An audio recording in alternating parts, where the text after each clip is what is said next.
2023.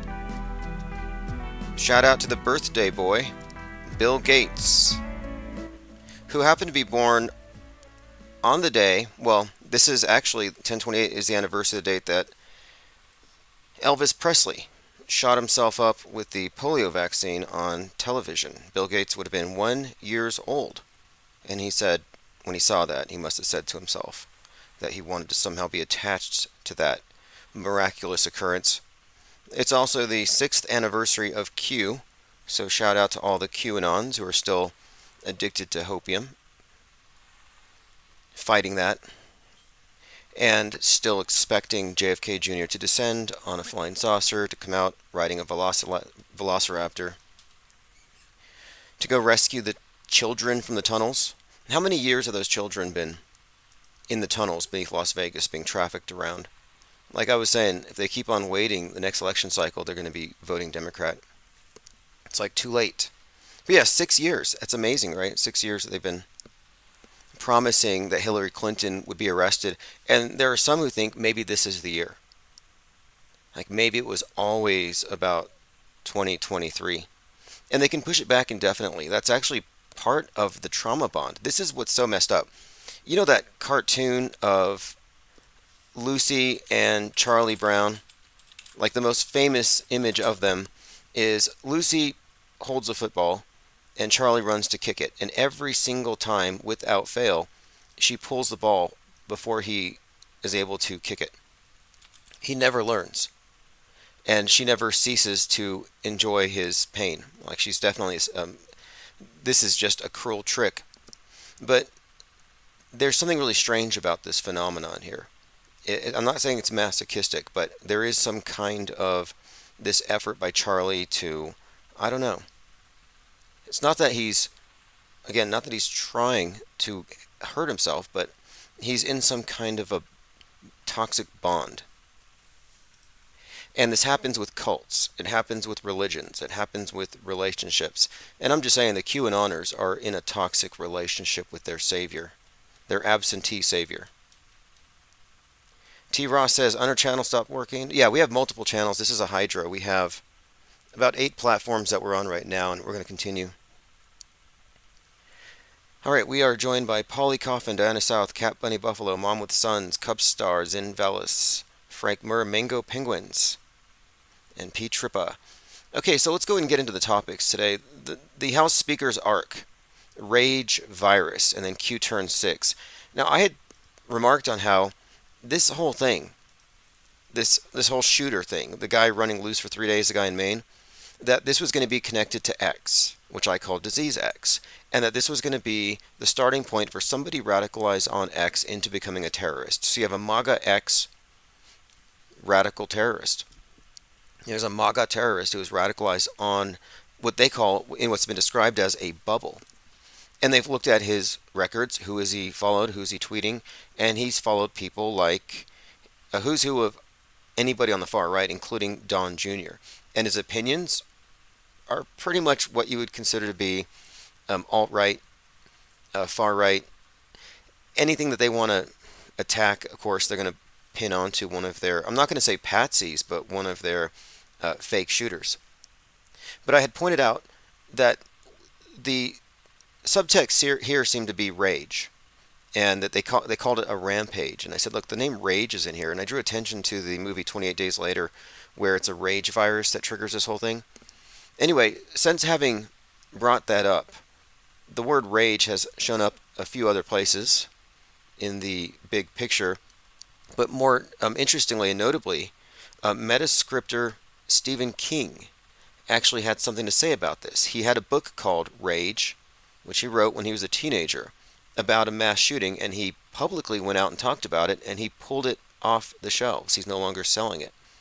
So I'm like, that's interesting, because you have this high-profile writer referencing this meme that I drew attention to, the rage virus meme, and I think it's meaningful considering that it fits with their bigger story, their bigger trajectory towards saying that you can catch a mind virus, a rage virus, a terrorist virus. But also Stephen King himself, his work is featured very prominently in many of the PSYOPs But listen to this: Robert Card's Twitter history full of Trump and MAGA stars. And if you remember a couple months ago, I was talking about all these QAnon types who were radical here in New Mexico. And we had a number of incidents where politicians were being threatened. There was one transvestigator QAnoner who threatened a congresswoman here. There was others, MAGA types, who were shooting the homes of their rivals. A MAGA gunman in New Mexico and the end of politics in America. Like, that was the narrative a little over a month ago. That the MAGA represents the end of politics, that now it's just, violence and extremism. But they were building up for this. And we'll continue to look at this particular topic as it develops. But this thing in Maine is huge. I mean, listen to this. This is the deer hunter in Maine. Actually, they actually found him. They found his body. No surprise. Predictable. Okay, now, although King, this is the Stephen King book called Rage, although he wrote it when he was still in high school in 1965, he didn't publish it till a decade later. It was a paperback under a pseudonym Richard Bachman, and then published in 1985. A few years ago, I discovered Rage when I bought this collection, and saw it was out of print. And then I saw that King was concerned about its circulation. So this is what Stephen King's book was about. Rage is about a psychologically troubled high school student who brings a gun to school, kills faculty members. Synchromorpheus pointed this out. He said, as Maine's most famous resident, do you think Stephen King might have been involved in the creation of this psyop? And my answer would be yes. I can point to a number of Stephen King works that, like I said, he's well represented in the psyop entertainment complex. There's a subtext to many of his films that has to do with the death of the West, capitalism, bringing about the death of mankind, etc. It's the gun and the culture, said Stephen King. And I've been saying, look, the right's going to blame mental illness. The left is going to blame guns and culture. Similar to the AR-15, the semi-automatic weapon accepts high-capacity magazines. Anyway, this has been the talk of the last few days. How did this person who's mentally ill, who already made threats, get this weapon? But again, he said the one book he regrets writing is Rage. This Stephen King novel will never be printed again. Can't be a coincidence. Let's catch up on your comments here. Shannon Jones has joined us. IFEPA 73, Maddie 33, Reverse History, and G33. Stay in your house and be scared. Let the people who are allowed to have guns take care of everything. Desensitization, normalization. Reminds me of when the survivalists in Pennsylvania shot the state troopers with the .308 and disappeared into the woods for 2 weeks. Now, those are some great points there, because they use this as a pretext to lock everything down. So there was a lockdown, like a quarantine, because of Disease X, because of Twitter. You can point to Musk. That's what they're trying to suggest here. They've made these equivalencies in the mind of the public between a virus and a mind virus. And again, like I said, the public has no immune system, mentally speaking. They have mind aids, and they will believe whatever they're encountering, so they believe, and most will. And this is the excuse. Oh, the mentally ill. By mentally ill, they mean mind aids. They mean they cannot filter out bad ideas. They will catch all ideas. They will be radicalized if they go to a radical website, and they will go shoot something up. They've been setting the stage for this for some time. So I'm saying that the right wing are shooting themselves in the foot. Every single time they say, this was because of mental illness, not because of guns.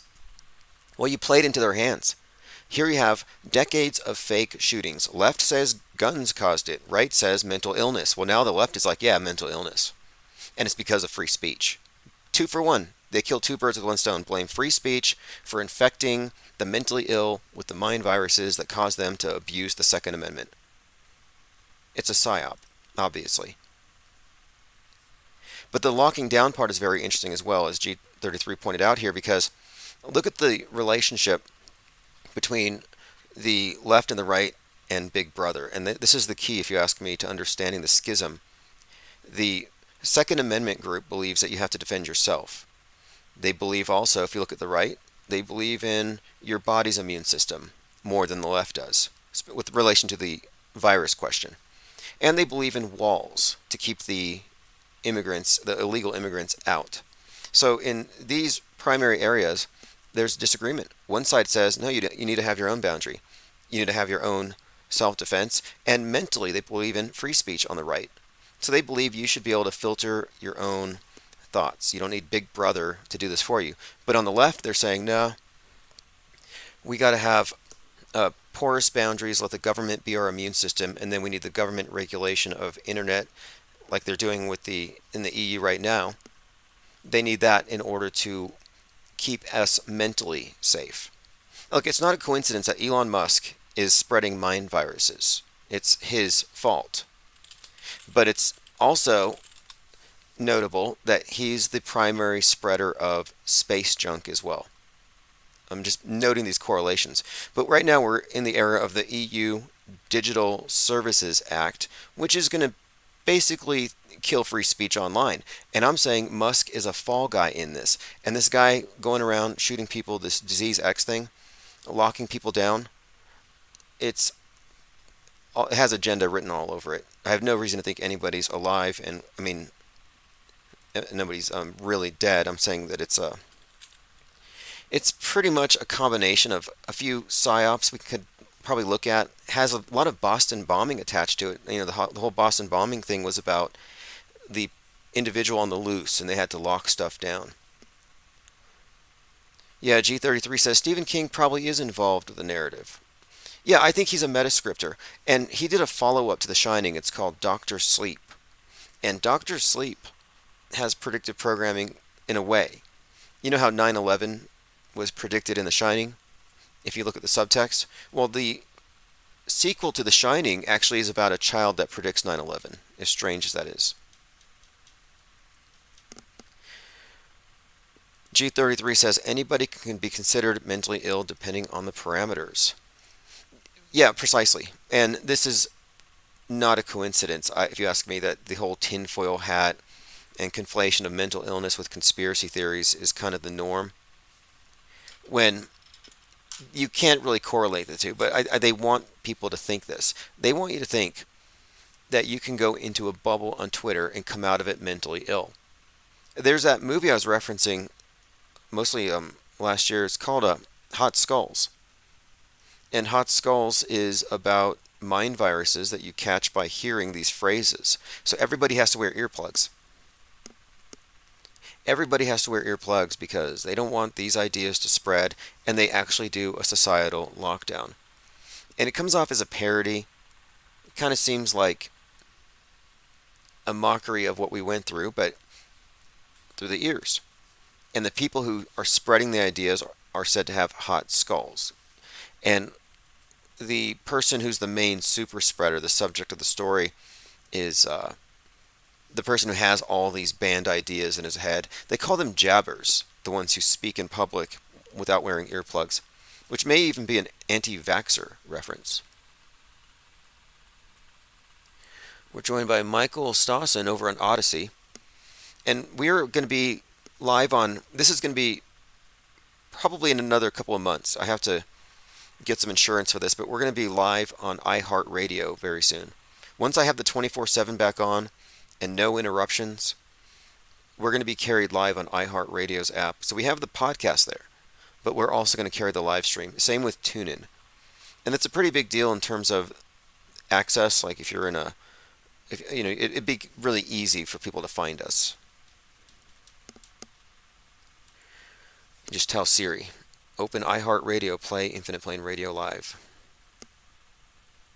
G33 says, I saw footage of the main shooter at cornhole tournaments at the bowling lane. Didn't look like the picture the media was plastering.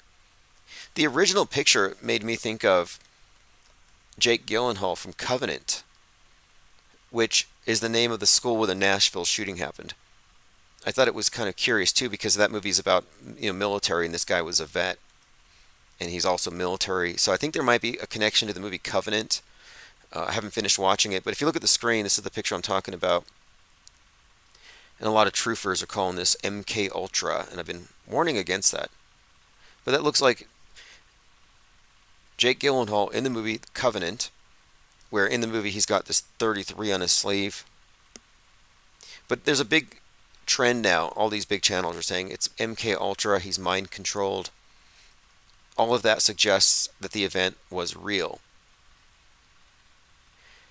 put out an article called Bowling for Lewiston, and here we again described how Robert Card is being revealed as an ex-radicalized MAGA terrorist, and I called this out as the narrative based on one crisis actor with a Patriot jersey on. Patriot represents MAGA in these psyops, in their symbolic language here, just as the Eagles tend to represent the FBI. I've been noticing these fascinating trends. But here's a non-coincidence. Bowling for Columbine.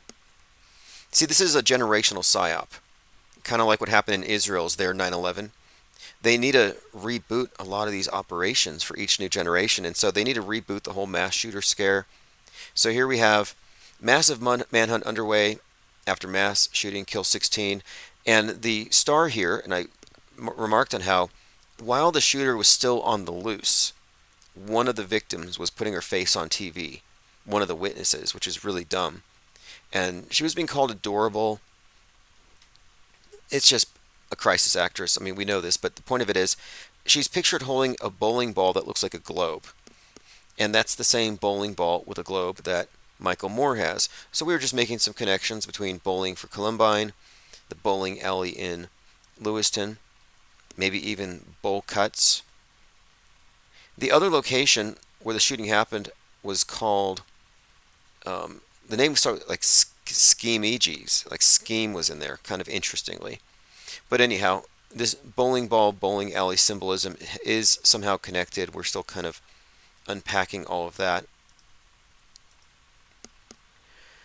Robert Card wanted for killing 18. See, the number went down, but they sent it out there as 322. They always telegraph, even if the numbers change later. George W. Bush throws the first pitch of the World Series. So what do you make of this? We just had a new 9/11. We had a 9/11 memorial falling guy ritual thing. A 33-year-old fell down that well. But now here's George W. Bush, who threw the ball after 9/11, and here he is, another one, throwing the first pitch. And it's the 119th World Series game. So it's kind of a mirror. Interestingly enough, we were talking about the symbolism of the guy falling in the reflecting pool as some kind of a mirror. But yes, President Bush's 2001 pitch, the ceremonial first pitch before Game 1 of the World Series. I mean, this is some kind of symbol here. I would suggest maybe it pertains to the recycling of the 9/11 story, bringing back Islamic terrorism, perhaps. Schemenges, yeah, Schemenges. Again, happy birthday, Bill Gates. Happy birthday, Q. Do we have any QAnoners here still trusting the plan, that are willing to admit it? Musk tweeted this. This is a quote by Isaac Asimov, one of the architects of our fake cosmography. There are no nations, there is only humanity. And if we don't come to understand that soon, there will be no nations because there will be no humanity. Doomsday prophecy. They want us to think that we can somehow, if we don't all become one, we can just self-annihilate. We're all just going to mutually self-destruct or going to destroy each other. It doesn't work that way. They want you to think they have this kind of power. But he does have one point here, if you ask me, is that there is only humanity. I don't think we're divided into different governments. I mean, it's all for show. Because we're all under the same mind war, the same spells. Okay, there's a connection someone made here between, and this is deep, if you go down this trail here, the Back to the Future series, predicting 9/11, Twin Pines Mall, and the symbolism of the pine trees, Twin Pines, 9/11, and then it has the timestamp 116, which is, of course, a mirror reflection. We saw the same thing with George Floyd, the three pines. And here, and Kevin Mooring found this, the main shooter was part of a militia. Their symbol is three pines. These are just puzzle pieces, putting it together. Dinah South left this comment. More than 10 years ago, I worked at a level 2 trauma hospital, and yes, we participated in these drills. Usually, we had volunteers for simulation mass casualty events from Cub Scouts, Girl Scouts, off duty first responders that were distinguished from real patients in the ER with different colored wristbands, and each carrying an envelope with a fake ID, a description of the trauma, open fracture or femur, chemical exposure, headache, etc. Typically, they would arrive at the hospital 15 or 20 at a time. One year, there was a simulation train derailment. Another year, it was a chemical spill. There were a few reporters with cameras photographing the volunteers. No fake blood was used, no animals were harmed. And this is a response to a post about someone noting that the supposed victims from the shooting weren't going to a Trauma 1 center. Yes, Peter W., year 6 Delta. That's what they say. If you don't know what this means, consider yourself fortunate. Honestly, this is such a mind game that was played on the QAnon crowd. But they believe that since it didn't come true the first year, maybe it was forecasting the next year. Or maybe it was 3 years. Maybe it's 4 years. So every year it didn't come true, they pushed it back, and they called it a delta. So they would say, oh look, it's the third delta. It's the fourth delta. Endlessly chasing that hopium high that they believe that JFK was going to come down and save them with all this high-tech stuff, med beds, age-reversing technology, blue avian aliens. I mean, it's really quite a picture. But it didn't happen, and it's too, I guess, compelling of a vision to let go. And you could laugh it off if you want, but the Seventh-day Adventists began after what they called the Great Disappointment. All-female Israeli Lioness combat unit of 13 soldiers killed 100 Hamas gunmen. Yeah, just manufactured martyrs, manufactured heroes. Here's a headline, Israel's Night of Rage. So while we have this shooter on a rampage, and I remarked it has to do with the rage virus, Stephen King is burning his books, Rage, and at the same time, Israel has their Night of Rage. Concurrent, and this reference to rage just stands out to me as significant here. Spira said the last time Bush threw the first pitch was right after 9/11, right before a major war. I'm sure it's just a coincidence. Exactly. That's what I'm looking at. It's got to be a pattern. And these patterns are in front of our faces all the time. Remember, they found the 40 decapitated babies on the 33rd anniversary of those incubator babies that were thrown on the ground, which turned out to be a hoax, as did the 40 dead babies. Kevin Mooring says full moon tonight. Peter says Hillary will be arrested on Monday. 6-year Delta. Yes, Hillary Clinton's been out there, and there's people shouting her down in public, and she's pretty scrappy, or her clone. You know, she's fighting it back. She's not passive at all. She will confront people and offer to speak to them after. It looks staged to me. But yeah, the QAnoners believe that she was taken into a black van where JFK Jr. was waiting for her, and then she was taken to Gitmo and executed. But that the world isn't ready for the loss of Hillary Clinton, and they wouldn't accept it, so they had to replace her with a clone. So we've had a clone for the last few years. That's how they patch their broken worldview together. G33 says Stephen King uses 33 and 19 a lot. Yeah, well, his book The Stand came out in 1978. 42 years later, he had the remake. And there's a lot of 42 code that goes back from 2020 to 1978, all having to do with that theme. And The Stand, of course, predicted much of 2020. Not just the... When I talk about 2020, it's not just the lockdowns, but it also refers to the black versus white, BLM, race riots, and that kind of thing.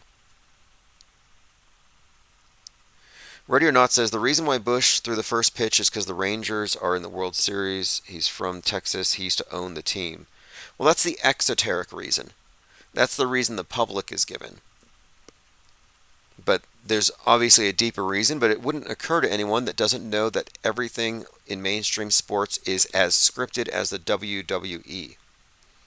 And if that's hard for people to understand, that sports are fakeable, maybe they're not really thinking about the amount of money these people are getting paid. I mean, there's something going on.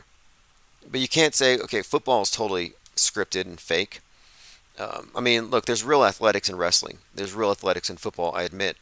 But there are elements there where it's not as real as you would think. There is some level of at least narrative control and scripting.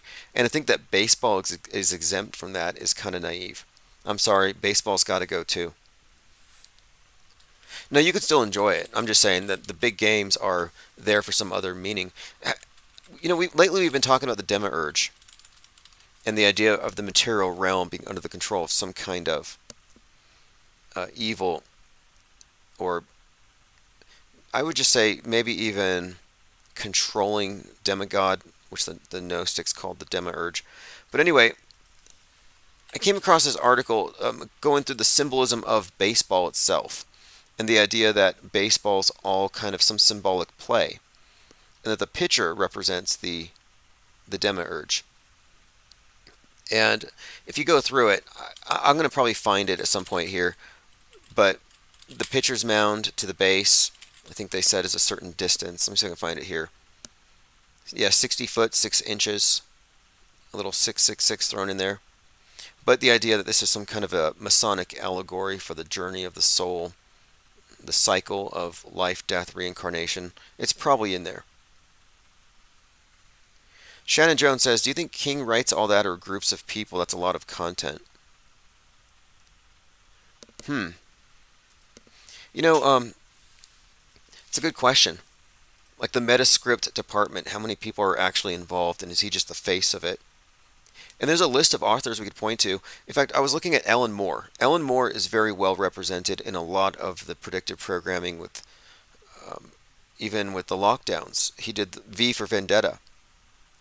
And you could even credit him with making the Guy Fawkes mask into this, you know, mass phenomenon that all these mass movements are picking up. It's like a symbol in itself, but he's recently released this masterclass on writing that contains 33 lessons. Very interesting metascriptor there. I may look into it. But he had remarked on how he had been interested in Crowley since he was like 12, and that he found this quote where Aleister Crowley said that the most important magical grimoire was actually a dictionary of etymology, the origin of words. And so we're talking about the author and the writer of the scripts. And ultimately, you know, we're looking at narrative spells and the use of movies to prepare us to do drills in our heads to basically insert future events into our frame of reference way in advance. The news benders are bending the news by not only predicting our future but projecting it and then guiding us there in training our minds. Peter W. says Matthew Perry died today allegedly. We'll say allegedly. I hope not. I mean, it's too young. 54, I think they said. But we'll see. I have to, you know, put the brakes on anything that's reported like that directly to the public. I find it very questionable. Because generally someone dies and it's got to go through next of kin. And I know it's a celebrity, but if I hear it from TMZ, I'm like, I don't know.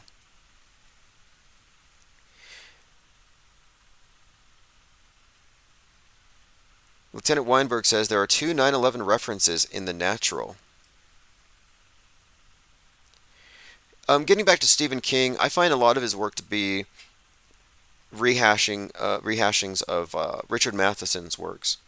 Not saying he's not original, but a lot of the stuff seemed like it was kind of taken or borrowed or regurgitated with a lot of communist, anti-American subtext. Maximum Overdrive, A Green Cloud, shuts the world down. All the machines attack us. That's kind of communist. People under the stairs, the rich people controlling the neighborhood, the poor people under the stairs, and there's a revolution when those guys break in, LL Cool J. They blow up the house and the money shoots out the chimney and all the poor gets it. Redistribution of wealth. There's a subtext like that in all of his movies. He's always ripping on middle America, quote, rednecks. Trucks are always enemies, bad guys, big truckers in Stephen King's movies. Stephen King is a propagandist, first and foremost. And I think he even once said, oh, People Under the Stairs isn't Stephen King? I would say Maximum Overdrive. Oh, that's Wes Craven. Maximum Overdrive is the one with the green cloud and everything attacks everybody. Yeah, I guess I've been mandoozled. Yeah, it's probably a little too good for Stephen King, honestly. People Under the Stairs was actually a pretty 1991. 13-year-old boy named Fool lives in the ghetto and found out they're about to be evicted, so they go to the landlord's home.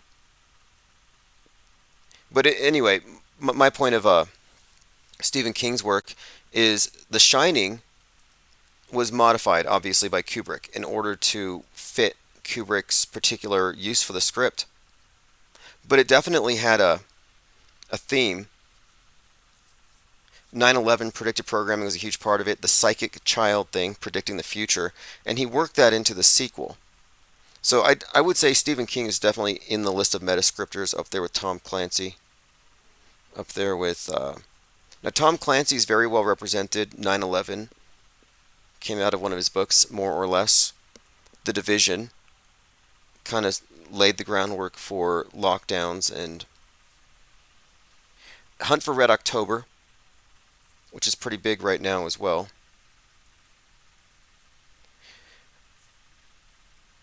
Okay, let's see what else we have here.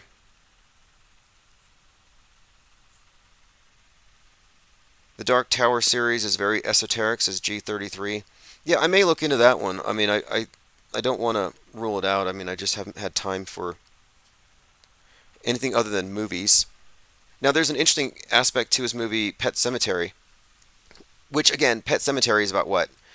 It's like Native American Wendigo spirit taking revenge on people for the past. It's always, again, it's always this subtext of America is somehow being impugned. But anyway, in that series, Gage, the little kid, comes back from the dead, and really creepy zombie child, I guess. But anyway, the actor that plays him, Miko Hughes. Miko Hughes. He played Gage. You may recognize him in Pet Sematary. Now, he was also in Mercury Rising, where he was portraying an autistic child who was able to interpret and crack codes, which made him something of a national security risk. Mercury Rising stars Bruce Willis, a renegade FBI agent who combats federal agents to protect a 9-year-old who has cracked the government's unbreakable code. Now, what's interesting about this here is that Miko Hughes is in a movie about this kid who is, cracking government codes. Mercury Rising. Mercury Rising refers to when Mercury rises up, in the morning over the horizon. It was 8:46 a.m. on 9/11, Mercury Rising, when the first plane hit the tower. So 9/11 kicks off as Mercury's Rising, 8:46, and his father, Miko Hughes' father, is in the Twin Towers and dies at that moment. Interesting coincidence. Now, weirdly, and I went into his biography and I looked up anything I could to back this up, and I couldn't find any evidence that his father was actually killed in 9/11. He wouldn't be the first celebrity to have that thrown into his bio. A lot of them have that, but I don't know. I'll have to keep digging. Just a coincidence, though. All right, continuing here. Elephant Tusk says the New World Order is an alien world order. Well, the public's ready to accept something. I think maybe AI is going to be the thing that people find most believable. I've got a comment from, here we go, this is on my ips.monster account, article Bowling for Lewiston. U Catastrophe 2021 said, I live in Maine, 15 minutes from where all this took place. You gave me a lot of good food for thought. I can confirm the hospital thing. I have friends who work at the major hospitals, and it doesn't look like there was any sort of influx of shot patients. They found the shooter last night, and everyone is focused on that and the relief. They locked down towns and schools and supermarkets for 2 days beforehand, continuing the mind control on the people of Maine. Interestingly, they conveniently found him dead a day before deer season is about to start. However, we're not allowed to see his dead body. Just a picture of a hearse and a coffin. It's obvious there's so much fakery afoot. I think it's to make people think the safest place, Maine, is not safe. Thank you for your work. Yeah, what is the agenda behind all of this? Locking people down? It's obviously to terrorize people. It's just like that movie, The Village. These are the monsters running around in the wilderness that necessitate you staying home, being protected by the elders. But why is he a threat? Well, this is a domestic violent extremist, more dangerous than anybody from Hamas because he's here. And he's angry and he's full of rage because of Donald Trump. And he's angry because of wokeism and his way of lashing out. And this is this caricature they created, is to use his Second Amendment. And it wouldn't have been an issue if he didn't have a First Amendment, and if it wasn't facilitated by people like Elon Musk, where that free speech just, leaves the mentally ill open to mind viruses that they are powerless against, obviously. So we need to censor the internet, sanitize it. We need the 2020 pandemic lockdown equivalent for the internet, though. They need to lock down the internet and get rid of all the mind viruses. And then vax your minds. You have to get some kind of a litmus test. Maybe they have to have some kind of a permit, something. Before you can get on the net, you have to have some kind of an agreement. Maybe it'll be something along the lines of verifications. Like Elon Musk was saying that there are so many bots on X that he's going to make everybody pay $1 to get on. Just like a one-time $1 a year. No big deal, right? Just a way to verify. I'm like, what's going on here? Interestingly enough, I got some emails from YouTube last night from some of my old accounts I don't use, or some of my sock accounts that I still use. And one of these sock accounts is live right now. It's the George News one. And it said, if you want to continue to use the features on this account, we need you to either upload your ID, a video ID, or verify with a phone number. Like they're actually pushing people towards giving up their anonymous internet use for everybody's safety. Elephant Tusk says, Tim, glad you got your car up and running. Burn some sage next time you're in the driver's seat. Yeah, they actually robbed it twice. They did take my $5 Bluetooth speaker, which I bought it knowing that if a crackhead took it, it wouldn't bother me. They didn't touch any of my books. I could have left my money, credit cards, and license in my books, and they wouldn't have touched those. I think they took the battery out of spite because they weren't able to start the vehicle. They tried to jump it. They tried to hotwire it. I'm really not bothered at all. I mean, it's insane to me that somebody would choose that as a career path.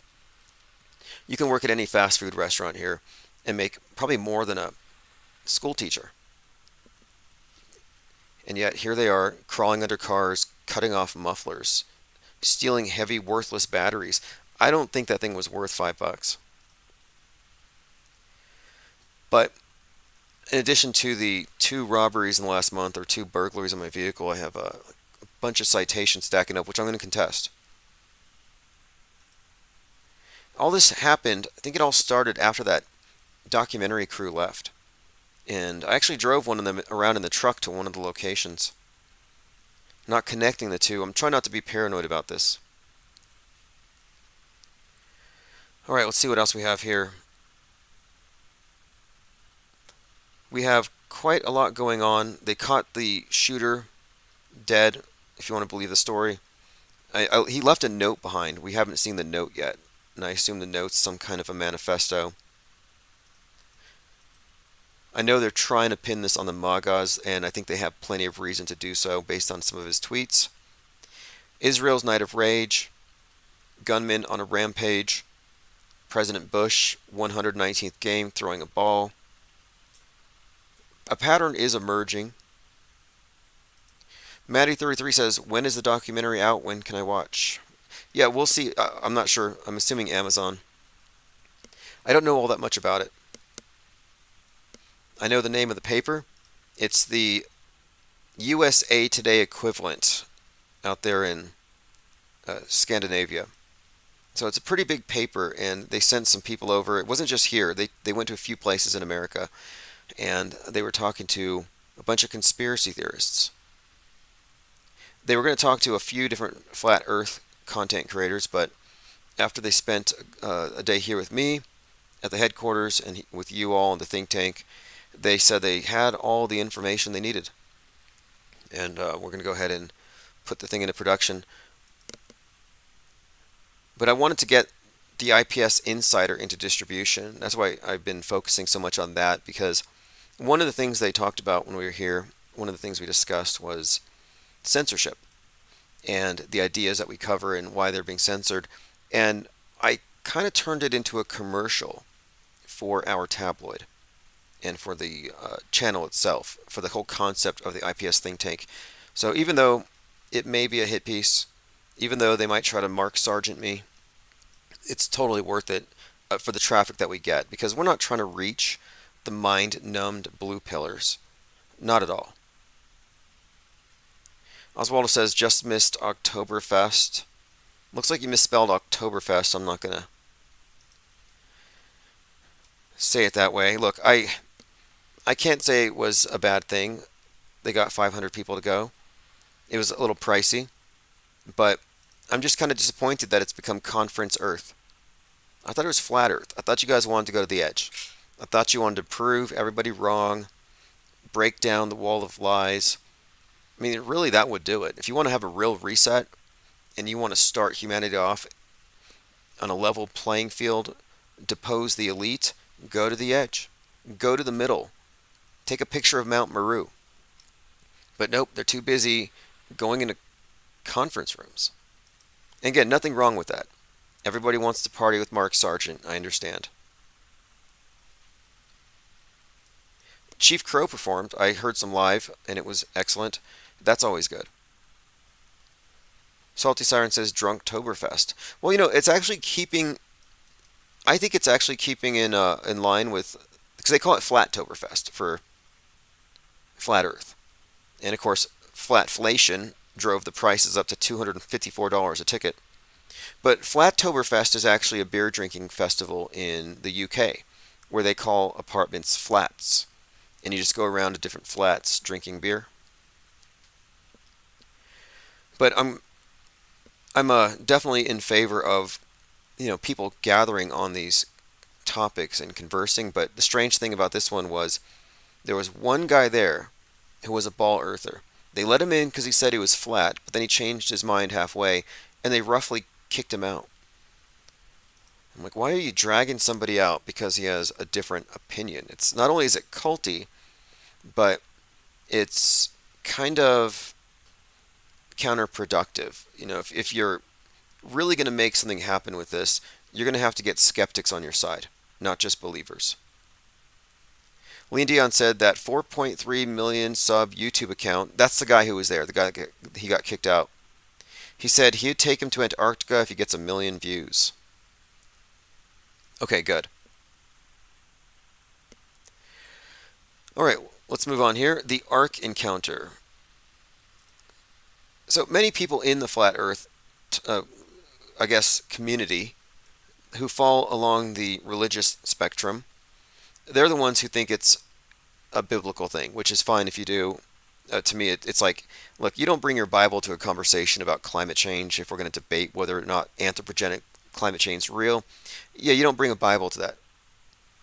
Why would you bring a Bible to a conversation about the shape of the world? It's not relevant here, especially when the deception is being fed to us through visual lies that can be deconstructed. It's like, oh, let me dig up this dusty old verse, this old book, this archaic concept of the world, and try to pitch this to the people who believe we're on a ball. It's like, why don't you just show how the video depictions of the Earth from space are all fake? Just seems like it's going in the wrong direction. But anyway, the belief is kind of attached to this young Earth creationism and the idea that the Earth is just 6,000 years old, etc. And check this out. The new speaker, Mike Johnson, is actually one of those. Now, he may not be a flat earther, but he believes the Earth is 6,000 years old. He believes there were dinosaurs in Eden and the ARK was a real thing.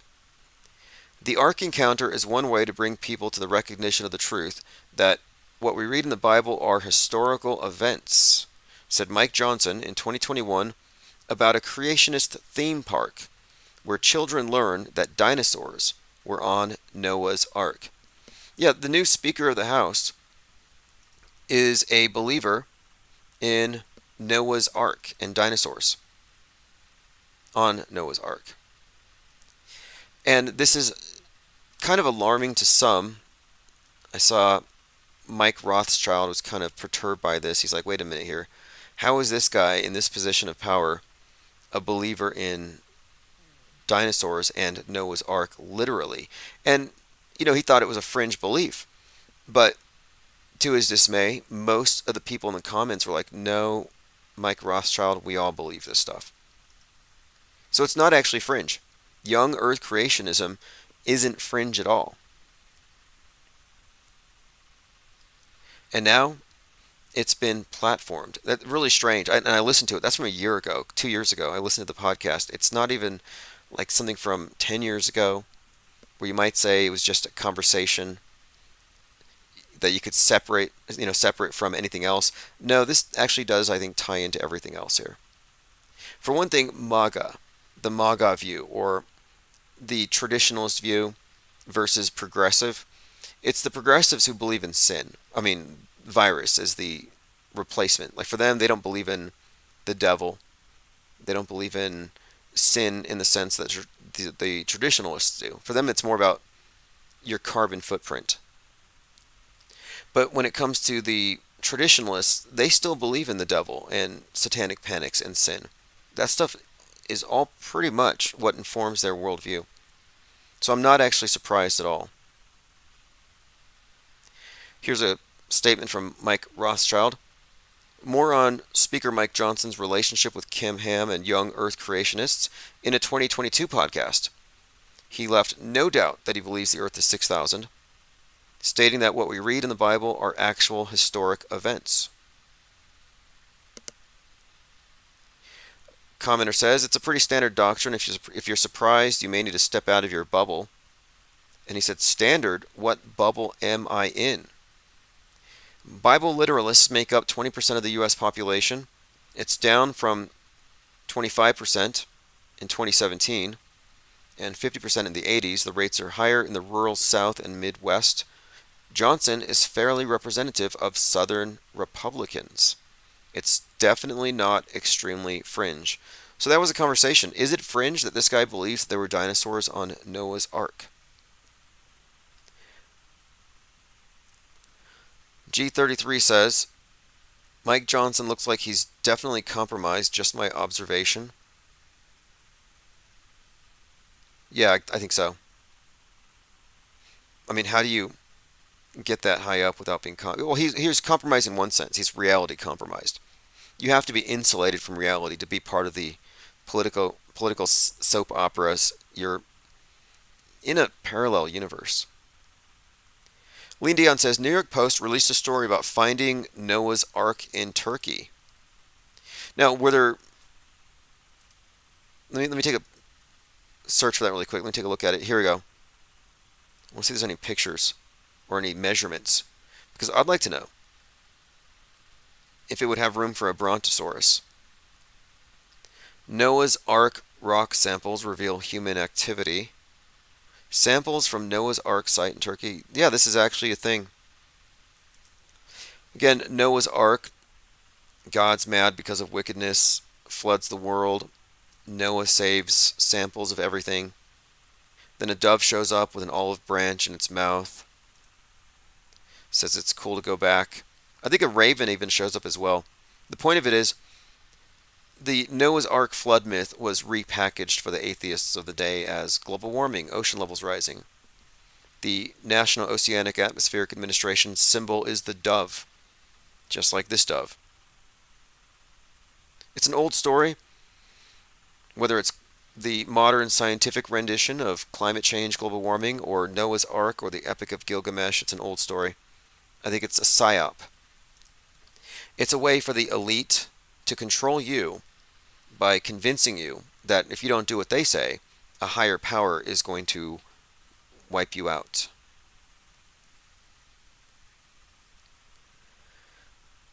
Joined by Pippi Langstruff. Thank you for joining. Lieutenant Weinberg says, if 9/11 was planned on that day for 3 decades, do you conclude the guys who did it could control the weather?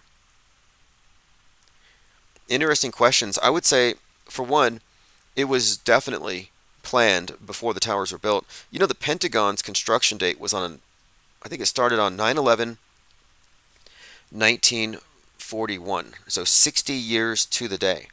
Like before the towers were even built. That's how long in advance this thing is. And, just heads up, November the 3rd is coming up. And November the 3rd is the date associated with the election of 2020, the Kraken, the fracture. By the way, the Kraken, Sidney Powell, the attorney, Trump has disavowed her, which is kind of funny. But 11/3 is a very significant date. It's been hyped up for some time, and it's always been connected with Seattle and a nuke. A nuke in Seattle, 11/3. 3/11, of course, is the day the pandemic kicked off. Ground Zero was in Seattle. So we've been looking at this date for some time. And it happens to be also the date that the One World Trade Tower opened. That date, 11/3, is Godzilla's birthday. Godzilla turns 69. 69 is the symbol of Cancer. And as we entered Cancer this year on the summer solstice, we had that Titanic drama where the sunken Titanic lies in the ocean. You have these deep divers going down in the Titan and they implode. And the symbol 69 and Cancer, it represents the crab. The crab and the submersible are, I think, correlated here. So what I'm pointing out here is that for like the last few months, we've been having this reoccurring symbol of the crab, the submersible, Hunt for Red October. And now that we're approaching Godzilla's 69th birthday, I'm like, wait a minute here. This is the summer of Oppenheimer and the nukes. Godzilla is a product of the nuclear age. So his birthday, associated with 11/3, a date associated, of course, with the Ground Zero Tower, associating it with the submersible explosion and the Hunt for Red October, I think something's been building up. And here's the final piece to it. 11/3 should be even more significant now, considering that from the perspective of the MAGA terrorist, this is the date that their country was taken from them. So I'm looking at 11/3 as if there's going to be a date, the MAGA terrorists are going to release the Kraken. That if the beast in the abyss, which has been referenced again in many different ways, James Cameron's work, Terminator 2 predicts 9/11, but in his documentary Ghosts in the Abyss, he's at the scene of the Titanic wreckage on 9/11. On that date, he's at the scene of the wreckage, filming a documentary called Ghosts in the Abyss. He's in a submersible called the Deep Sea Challenger. So connecting it all here is this. The Deep Sea Challenger, the Abyss. The destroyer in the Abyss is referenced in Revelation 9/11. The destroyer was referenced in Oppenheimer. where he said, I have become the destroyer of worlds.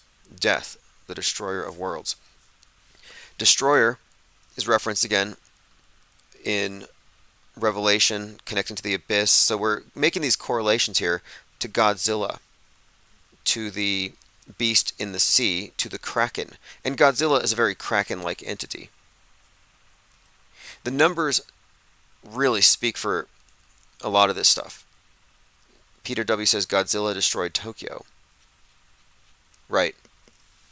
Well, this is the 33rd Godzilla by this director. And if you look at the numbers here, it also kind of conveys something. Godzilla was stored at sub-level 33. James Cameron went to visit the Titanic 33 times. Now, what really ties it all together is this. The sinking of the Titanic represents the sinking of the West. The sinking of the Twin Towers meant the same thing. The sinking of the Twin Towers has been correlated with the sinking of the Titanic. You see, these are repeated stories. James Cameron's movie, The Titanic, came out in 97. It has the Titanic splitting in two, like Twin Towers. One of them had jumpers. So here you have another connection. James Cameron predicted programming for 9/11, connecting it to the Titanic, and on the day of 9/11, he's at the Titanic. Revelation 9/11 is about the destroyer in the abyss. So again, putting it all together here, I'm saying there's a 9/11 connection to this beast from the abyss, and it happens to be that the new tower rising from the ashes on 11/3. So is this the day that the beast will rise? That the beast from the sea will rise up, just like in James Cameron's Terminator 2, some attack on the Pacific coast. And again, one more time, just the proximity of Oppenheimer to all of this makes me think, you know what? Godzilla is going to take out Seattle next week. Godzilla is a prehistoric reptilian monster empowered by nuclear radiation. So there you have it. The original Godzilla is a dark, somber allegory for the horrific destruction nuclear weapons can unleash. A creature like Godzilla signifies nuclear fear, and these symbols were explicitly connected to the nuclear tests. A few other interesting connections here. 113, the number 11-3. In PBS's series, The Bombing of Seattle, episode 113, there's this scene, or it's a scenario, a drill they did, where they had Seattle getting bombed. Now, this was a drill. It was all just a drill, and it was done at Husky Stadium. The interesting thing about this, a mock bomb raid held at Husky Stadium in Seattle. The bombing of Seattle. The PBS documentary on it was number 113, and I kept pointing it out, and they pulled it. Now, the fascinating thing about this is that this ties into some Dark Knight Rising. It ties into some of the Batman predictive programming for a stadium-based attack. But now, here's what's even more interesting. We're talking about Seattle, Ground Zero, a nuke. EMP, right there by the Space Needle, you have the EMP, and electromagnetic pulse is what you would refer to as the effect of the nuke. It creates this EMP, which shuts off your electronics. Well, you have the EMP Museum right there next to the Space Needle. Now, Husky Stadium, where the bombing of Seattle was staged, is where the wave started. You know the wave in the stadiums where people stand up and they wave their arms? And it goes around. So I'm thinking that's fascinating. The wave is an example of in a packed stadium where successive groups of spectators briefly stand, yell, and raise their arms. A metachronal rhythm achieved. So this wave started in Husky Stadium. That's the first place where it appeared. And the reason why I'm making this connection is that we're talking about Seattle, EMP, a wave. I think there might be some connection here to it being the ground zero for this next major calamity from a domestic violent extremist. And there's quite a lot more to suggest that the next 9/11 is a domestic 9/11, and that's why 9/11 terrorists from outside. But much of the domestic violent extremist terrorism symbolism has a 6/11 attached to it, or 11/6, like the Batman movie, Gotham underwater 11/6. It's the domestic extremists that do it at the behest of Q or the Riddler. Oppenheimer wearing a K6 badge, again 11/6. The movie 11 Miles Long of IMAX film weighs 600 pounds. Many, many connections with 11/6 and the Kraken, or this attack, this nuke or whatever. And I'm just saying, November the 3rd is a very significant date. Also in the Ingersoll Lockwood books, where it talks about a disputed election. But again, the connection here, the Kraken, Godzilla, 11/3, domestic violent extremists with a grievance. And if they're going to use any date, I thought 6/11, Timothy McVeigh's execution date. But now that I think about it, 11/3 would make a lot more sense. Elephant Tusk says, I missed the Summer of Floyd. Yeah, it was very entertaining. Oh, if you want to call in, let me go ahead and open phones. I believe I have a caller.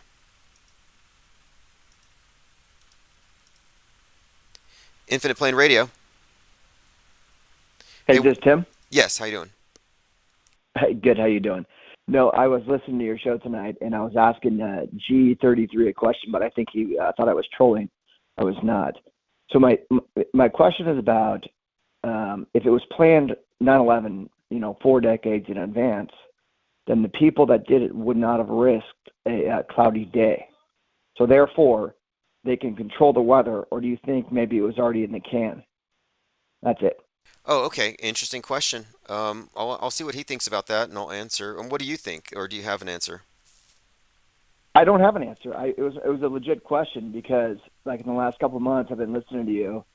I went back. I fell for Judy Wood. I fell for Richard Gage, all those guys, and I've watched all the Hollow Towers guys too, Strahan and McWilliams. And anyway, long story short, I think those guys are correct, and you made me revisit it again. So anyway, I was just thinking that if it was planned that far in advance, which I think it was, then what is your thoughts on like so they would definitely not risk a cloudy day I see what you're saying. because otherwise they could, you know what I mean? Yeah. All Yeah, right. So okay. I'll hang up. I'll listen to you. Cool. Yeah. Thanks for the Or call. whatever. Or just go. Yeah, Thanks. appreciate the call very much. And yeah, okay, my take on this thing is this. Simply, I do think it's an amalgamation of a real time simulation as well as pre-recorded content.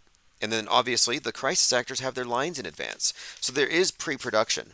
These things are not done on the fly, and there's definitely practice. But yeah, weather would change things very significantly.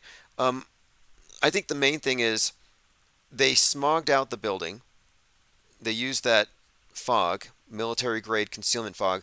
But I think most of the stuff that we saw was superimposed. For example, if they're going to superimpose the plane going into the thing, yeah, that's all pre-recorded. So I don't know how much of a clash it would be, and I think they would pretty much know what the weather would be just by the annual weather patterns. But yeah, I think that most of the key footage, the special effects, would have to have been done in advance. I don't know how much the weather would actually have affected it, adversely. And something else to consider too is people are like, well, there's no way they could have faked jumpers. People are watching on TV. Uh, well, if you actually go back and look, nobody saw jumpers on TV. Nobody. Not until the next day. It wasn't live.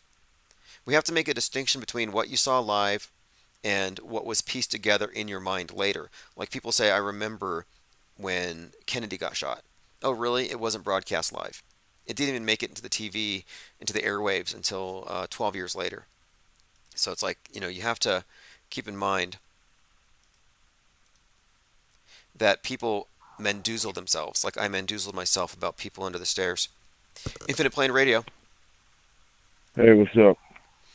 Just talking about the pre planning that goes into these events. And what do you think 9/11? You think that it was more or Dude, less I don't get this dude. I didn't say nothing about 9/11. What's he talking about?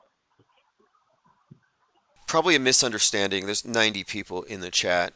Yeah, So, I was like talking about like Stephen King and like I didn't say nothing about 9/11. Like, dude, obviously something's wrong with 9/11. Enough said, dude. Right? yeah, I would say so. Something seriously wrong. Enough said.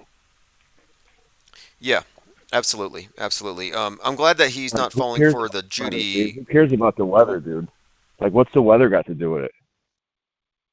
I guess let's say hypothetically you had like inclement weather and it was snowing, but a lot of your pre-produced footage had a clear day. I guess that would be problematic, but like again, I don't even think it's a huge deal. I mean, there's so However those things went down, what's that got to do with the weather? well, if you're planning something long in advance, I guess there might be something. I don't know. Planning things long in advance to me, it's like it's just a matter of looking at the past, and then of course, Dude, if it you did in you fact know, snow bro. that if it did snow that day, they would just change the script. It's not a big deal. The fact that nobody died is the main thing here, and some people are still hung up on I don't think snow would hold it back nothing would. because Nothing would. the day is you can't have that without the day, right? 9/11, right? Well, according to the people in the ISS, you could see it from space. They could actually see the Yeah, smoke from yeah. space. Like, give me a break. But, I mean, you know, it was a ritual. Yep, it's also the first day of the year on the Coptic calendar. It was definitely a ritual. It was more than just a People say that political was psyop. Jesus's. That people say that was when the whole Jesus thing really happened. Was not. I don't know, but that's what people say. I think it was Not Jesus's. December I think it was 24th. Jesus's birthday. I think it would be his birthday if you were to. Yeah, yeah. Just like all the other Jesus figures, like Horus and what's the other guy, the Iranian dude, and the Babylonian dude, all the other trinities, right? Yes. Yeah. Like I don't know what that guy's talking about. Like, okay, cool, but I didn't say nothing about it. I don't know what he's talking about. It doesn't matter. Like something's wrong. We could all see something was wrong. The narrative don't fit. You can't put a square peg through a round hole. It taught me a lot, though, looking back at it. It showed me that a lot of the population will go with what they're told and they will ignore inconsistencies. It's like they've ceded power to determine what's real and what's not real. Like, I'm just going to outsource that. And so, like, yeah, for us, it's obvious something's wrong. But for most people, like, no, there's something wrong with you for thinking there's something wrong. Yeah, of course. But yeah, dude. At first, I was with it, bro. I had the flag. I had the yellow ribbon support the troops. Um, I didn't realize until after. I think it was always in the back of my head. This I've always been rogue, right? I've always been rogue. But back then I wasn't so rogue, right? But back then I did know something about that because when I was in prison, I read a lot of books, and I read a book about how Osama bin Laden was the broker between the CIA and the Mujahideen for weapons in the Afghan Soviet War. Well, okay, there's So I read that book one thing I want to and, bring and up his connection is to the Bushes and the Pentagon, and then that happened, and they were blaming it on him. Before they even blamed it on him, I was working construction that morning, and we were digging, and the guy in the excavator had his radio on, and it happened, right? So we all stopped, we listened to the radio, kept working. Then the other one got hit, stopped, listened to the radio, kept working. Then they fell. My boss was like, everybody go home. So I said, when we were all leaving, I said, watch. When we go home tonight and watch the news, they're going to say Osama bin Laden and the Al Qaeda network did it. Just because of like my hobby research I did in prison, right? I was lucky enough to read a book like Now that, let me ask you: right? do you It's, think that what you read was planted there to lead a oh, certain totally segment of the? predictive programming. Yeah, to Totally predictive programming. I think so too, because a lot of us had questions because our intuition is good. And my intuition was good, so I knew it was BS. But the only stuff that I could find that offered an alternative view was like reptilians, Rothschilds, space lasers. And I'm like, pick one. But it wasn't until much later I realized, okay, those were all planted narratives to keep me focused on the screen and not pulling my eyes off of it and then widening my frame of reference. So I'll tell you what led me down the opposite path of being patriotic. Because when it happened, I was like, I had the the gold ribbon on my car and a flag, right? Just because I was supporting America, because I was like, that's messed up, right? And then I was living out west next to an army base, and I ended up knowing a lot of the like flunky army guys because they were buying weed off of me, and they got me into like all that conspiracy shit because they were like, "Yo, it's all fucking joke," and I was like, "What?" And then so eventually I started it. Like I said, I think it was always there though, but a thing like that just kind of helped me in my direction because I read the books in prison. Like somehow spiritually I was guided that way, right? And then these guys like put me on something else. And at first I was like, nah, come on, dude. Really? And then I started doing my own like I did in prison, just hobby research, right? And I started figuring everything out and it's like, yo, something's definitely wrong. Okay.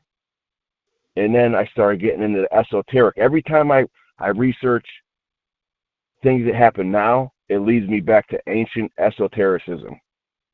And that's the code that helps me break all this BS. Interesting. You know what? I think there's something in that because I look at what we're living through now as a modern iteration of an ancient control system. That it's a new version for a new paradigm, but you can look at the old versions and look at the old world cosmographies and maybe even from that look at how the world is run today, and it's pretty much the same. And that might be hard for people to accept. They think, oh, you get the right political party, the right values, you're going to win. Like, no, it's a rigged game.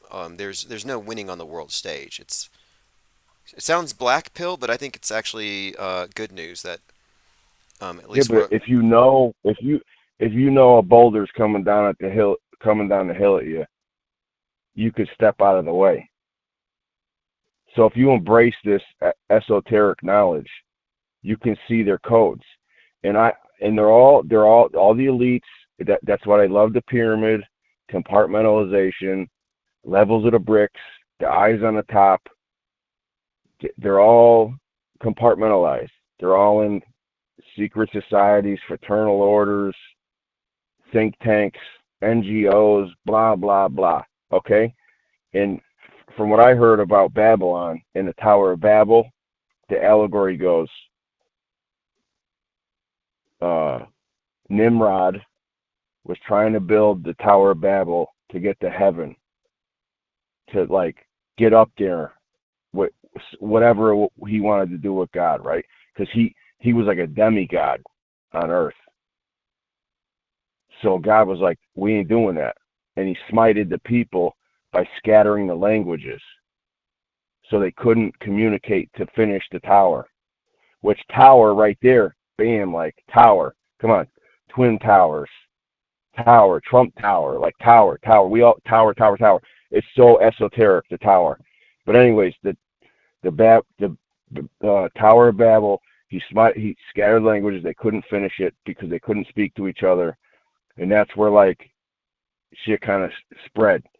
But the elites in their groups, they kept their esoteric code, and that's how they spoke from then on. They had their same language, the esotericism, and yeah that's where all like okay. That's why the Freemasons embrace that allegory. Man, this is deep. Check this out, because you brought up pyramids, right? The Great Pyramid is 5,776 inches, and in the Masonic Year of Light calendar, they add 4,000.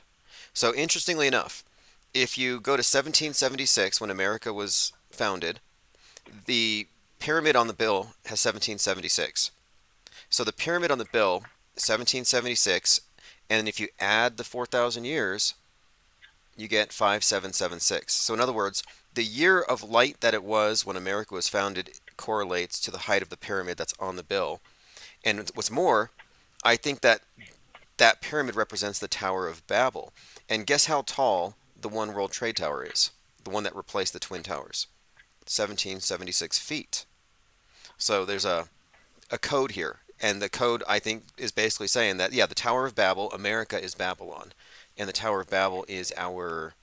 I'm not sure exactly if it's not just the internet, but it might just be this one worldism together that's about to fall. Maybe it's the West, but yeah, America's Babylon in that sense.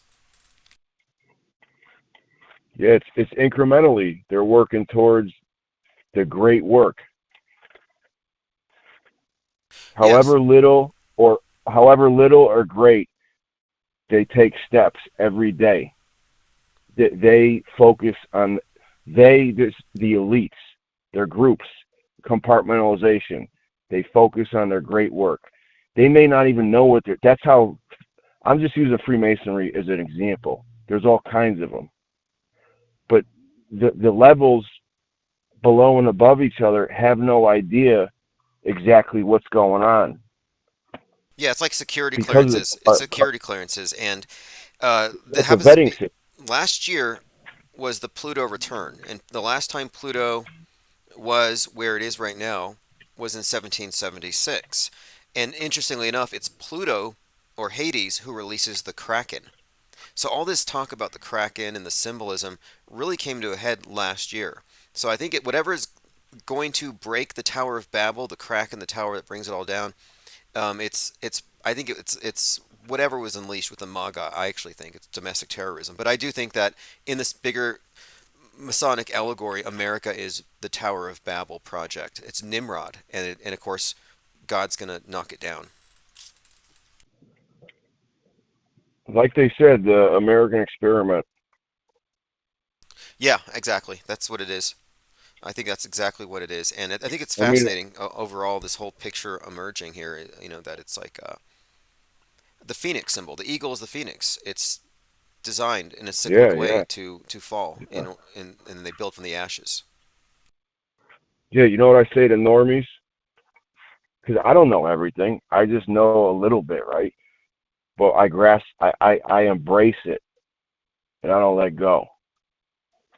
I say to normies that have some level of interest, I say, what is the pyramid doing on the back of the dollar bill with an eye on top of it? What does that have to do with America? And it's the eye is the capstone because it's the yet to be completed great work, and I think that's what is being completed now. In fact, the capstone completion, I think that is part of what the International Space Station and the program, or the International Space Station and the space program in general, is about. The uniting of all mankind in the trip from Earth into the heavens, into God's territory, and I think that's when we have the blowback, and that's why when Bezos, who on the world stage represents Nimrod, when Jeff Bezos went to space on the anniversary of Apollo, he launched at 9:11 a.m. 9/11, towers falling. There's a distinct correlation there. Of course he did. But you see what I'm saying, Tim? What is that on the back of one of the, the dollar bill? Like everybody's got a dollar bill, right? Not everybody's got a blue face, a Benjamin Franklin 100. Not everybody's got a blue face. Everybody got a dollar bill though. What is that doing back there? What does that have to do with anything in America? We don't got pyramids here. America on its face, like your normal person doesn't know anything about esotericism. Yeah, I mean, look, one of the things that got me looking at this was a book called Secret Architecture in the U.S. Capitol, something along those lines. And I started looking at that, and I'm like, wait a minute here. The fact that there is a deep history behind all these symbols, it's not just accidental, and then there's a uniformity of it. And then you find it's actually connected to one of the oldest secret societies, and then they trace their origins back to Egypt.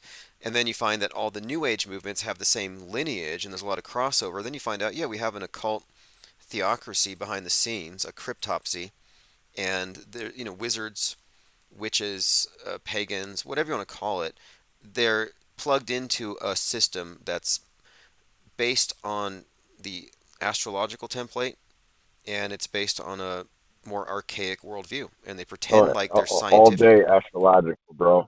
All day astrological.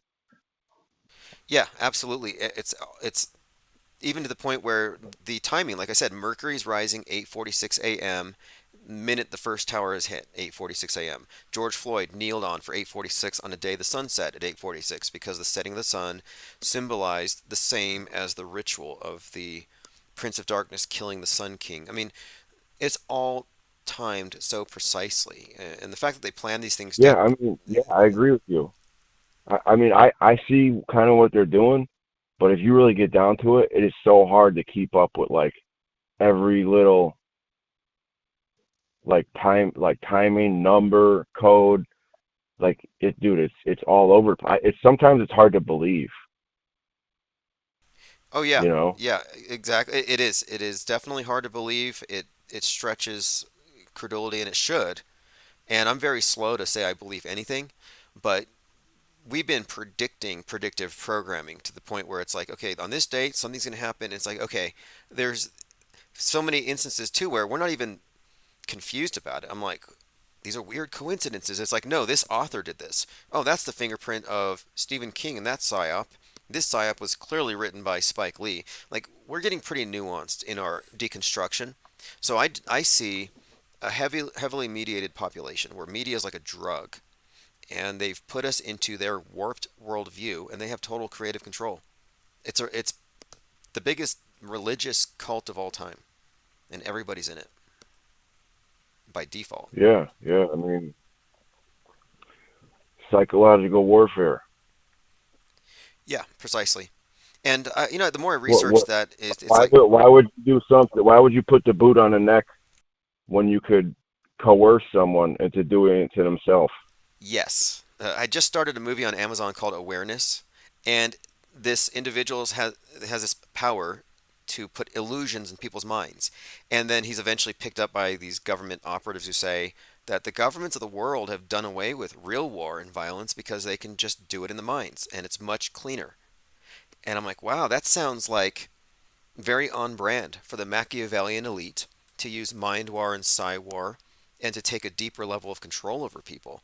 And I think that's truth in plain sight. Yeah. Well, hey, I appreciate the call very much. We're watching a few psyops unfold. None of them get a rise out of me. You didn't lock down for the shooter in Maine, did you? No, but like because I'm in New England, they were like they were doing funny stuff in these states.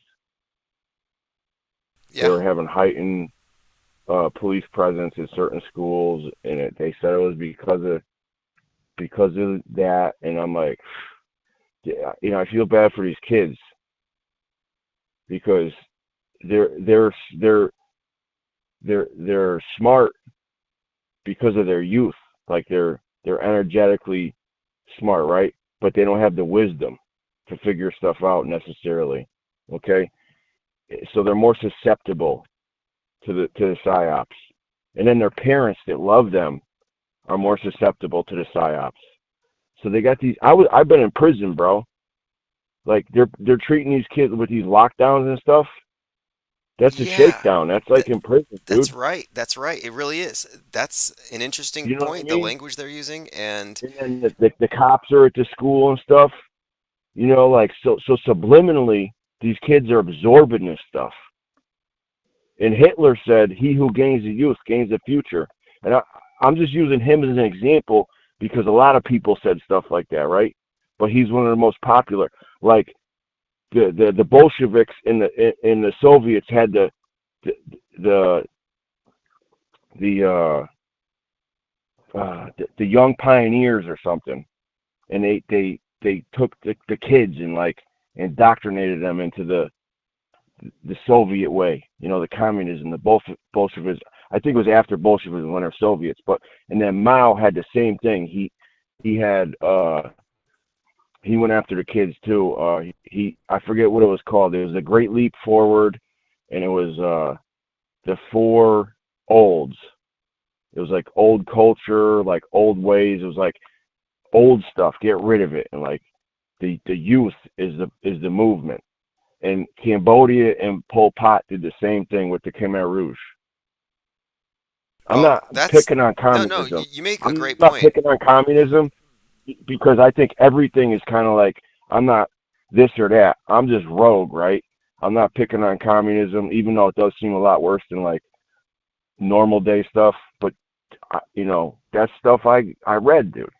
Sure, but you can point it out. You can say, look, they did separate the generations for a reason, and look how they put Greta as the face of this neo-communist, or rather environmentalist thing, where one, she's like chastising the old. Look what you guys have done.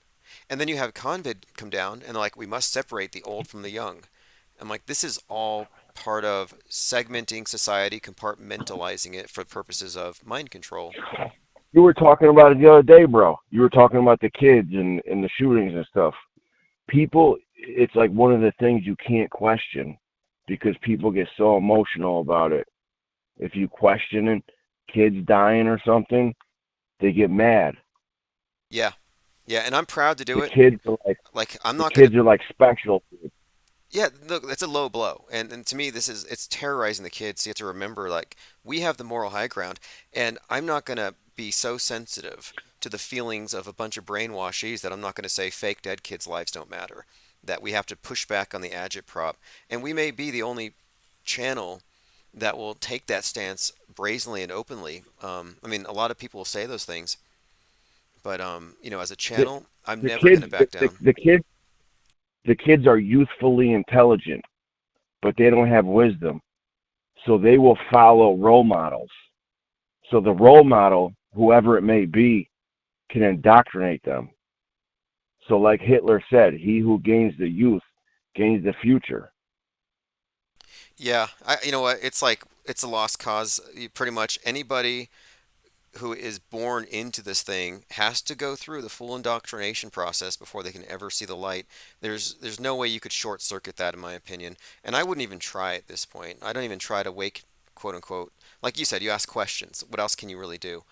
People have to come to their own conclusions. Yeah, stay skeptical.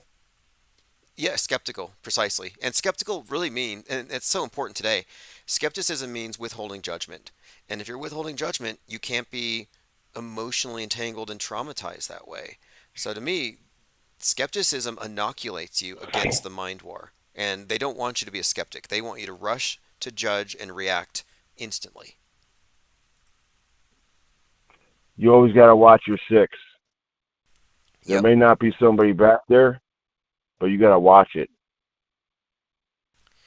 Yep, fake until proven real, and there's obviously many different competing interests trying to get people to believe their particular version. And I'm exiting the world of belief. This election cycle, I'm not I'm not really going to side with anybody who's still spellbound. I think there's enough of us to create a big fracture and maintain this conversation, outside of their bubbles. You spell a word, you cast a spell. They broadcast their spells. It's all spellcraft. It really comes down to language and words, and that's why they're so adamant about controlling mind viruses. And I was talking about Richard Brody, virus of the mind. Yeah, we've entered the era of the thought crime, and the public is being primed to accept the notion that we have to sanitize the internet, quarantine the internet, and get rid of mind viruses to achieve equilibrium. We're just about there. Yeah, like you're saying with the words and the language, like I said, the allegory of the Tower of Babel. God smited the people by scattering the languages. And signs and symbols rule the world, not words nor laws. Awesome. And you know what? Revelation 9:11 refers to the abyss and the destroyer and has some 9/11 connections, but 119, like the World Series game 119, we just mentioned it. Genesis 119 is when the Tower of Babel is scattered. So I think that's what we're about to see. I think that's why that number is also implicit in this Yeah, thing. I'm not familiar with that, but I'll have to look it up in my research Bible. Yeah, yeah. I mean, I'm not a big believer, but I do study it. 99. What I'm familiar with 99 is Jupiter is 99, and Jupiter is like the king.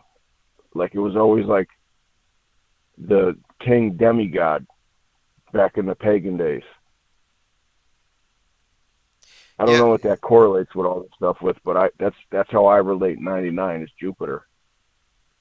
yeah. I find all these planetary deities are syncretized, and so you can like Jupiter is Thor, is Zeus, and there's a lot of overlap. But syncretism explains almost everything here. How all these different gods that correlate, they can all be aligned by matching them to the appropriate planets, and it's down the line.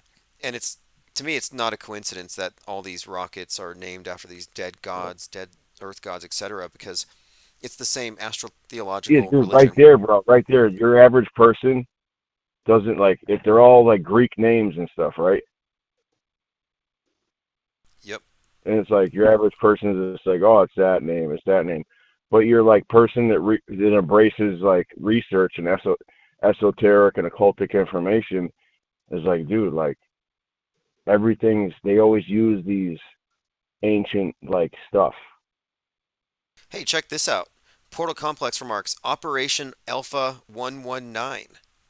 So there's your Apollo 11 and a 119, and I was talking about the Tower of Babel falling, stuff falling from the sky would be implied there. Operation 119 was the Air Force's mission to nuke the moon. It was canceled, but fascinating. So 9/11, 9 plus 1 is 11, and the Masons say that 11 is the master builder's number because there's something with the double numbers 11, 22, 33, 44. Like when you're like doing building in like with this esotericism, like any double number is like double power. And I've told you before that I've heard a like uh a Jewish, like an Orthodox Jewish rabbi say that the letter is the container for the number, and the number is the power in the container.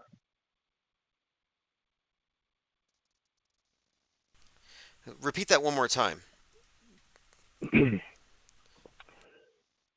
So I've heard a Jewish Orthodox rabbi say, like actually different ones, but the one guy was like the best.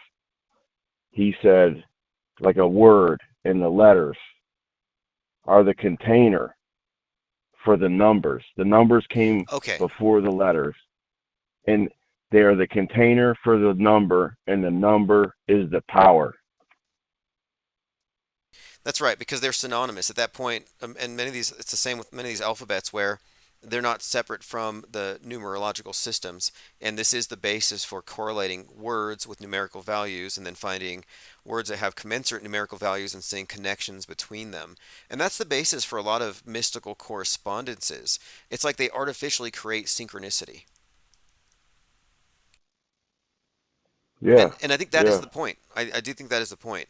When you're talking about these archaic worldviews and their concepts of words and magic and how reality is formed around the word, like in the Bible, God speaks, let there be light. The idea here is that the words are extremely important and that this is actually a big part of what Aleister Crowley taught too, why they emphasize silence. They say you have to be, cognizant of the words that you're using, but that the word represents some kind of a, a thing, not just an idea, but it actually has some kind of quote weight or impact or some kind of influence on like reality itself. I think the word abracadabra means I create as I speak. And so Crowley was saying that every sentence is a spell, but you wouldn't notice because everybody's talking all the time, everybody's inputting into this thing, and you wouldn't notice your disparate influence unless you could shut your mouth once in a while and then speak with more of a conscious deliberation. It's a fascinating idea, and it seems to make a lot of sense when you look at the emphasis that is placed on the control over words and language and how every one of these religious systems are based on the notion of some kind of magical significance behind the spoken word itself. I think my opinion is everything is frequency. Everything has energy, and like what I don't know how it correlates, but numbers, you can't have the frequency and the energy without the numbers, and then everything else comes after. Yes, well, I picked up a couple books on this topic recently, and I'm finding that numbers and colors, and we do find that with all these occult rituals in plain sight, colors are a huge part of the story as well. Numbers are very easy to search and to correlate, but it's far more subtle because it's not something that you would be able to discuss unless Yeah, you knew the colors meanings have behind them. frequency. Colors give off frequency just like everything else, like an energy. Like they say, blue is calming, red is invigorating. That's why there's so many things that have red and blue, like the cops and stuff, because it's the cops with the red and blue is like as above, so below, as above, so below, as above. You know what I mean?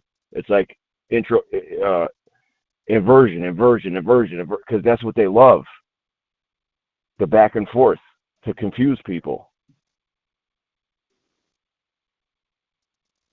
Well, confusion is built into this thing. I think when you have a worldview, internalized worldview, that is given to you that doesn't comport with the real thing, you have cognitive dissonance. And if the power structure doesn't allow you to contradict it or to challenge it in any meaningful way, and you have to live with the contradiction, that creates confusion, dissonance, and then the dissonance gets so great that people just ignore their own perceptions and just reach for whatever the screen says. In other words, apathy. So I think, yeah, this is definitely a world based on the world stage is based on confusion. Like all magic shows, it's about confusing the perceivers. If you're trying to control someone, what better state to have them in other than fear or confusion? Or apathy. And I was having a conversation with quote normie the other day, and they started talking about Israel and Palestine, and they were talking about dead babies and dead babies, and I'm like, yeah, it's never going to change. Nice weather today, and I changed the subject to the weather, and I was just exhibiting pure Yeah, apathy, and they went along with it, and we talked about the weather, so I realized they're apathetic. Now my apathy was fake. I'm not familiar with. I've heard of apathy, but I'm not familiar enough. What is it? Well, it's just the definition of it in this context, I guess, would be lacking any sort of care about something. You don't care, no emotion for something, get no response. So he's talking Yeah, about yeah, dead babies, and I'm like, yeah, I don't care. Let's talk about the weather. And this person was like, yeah, me either. I don't care either. Like I realized this person yeah, yeah. believes in the atrocities, and they can switch it off like that. I know they're fake, and so I Yeah, don't care. But I it's get it now. yep. Yeah, I get it now because I've heard it. It's no me importa. I don't care. That's one of the phrases I learned. I'm learning Spanish. I was like, I gotta learn that one because sometimes I don't care, dude.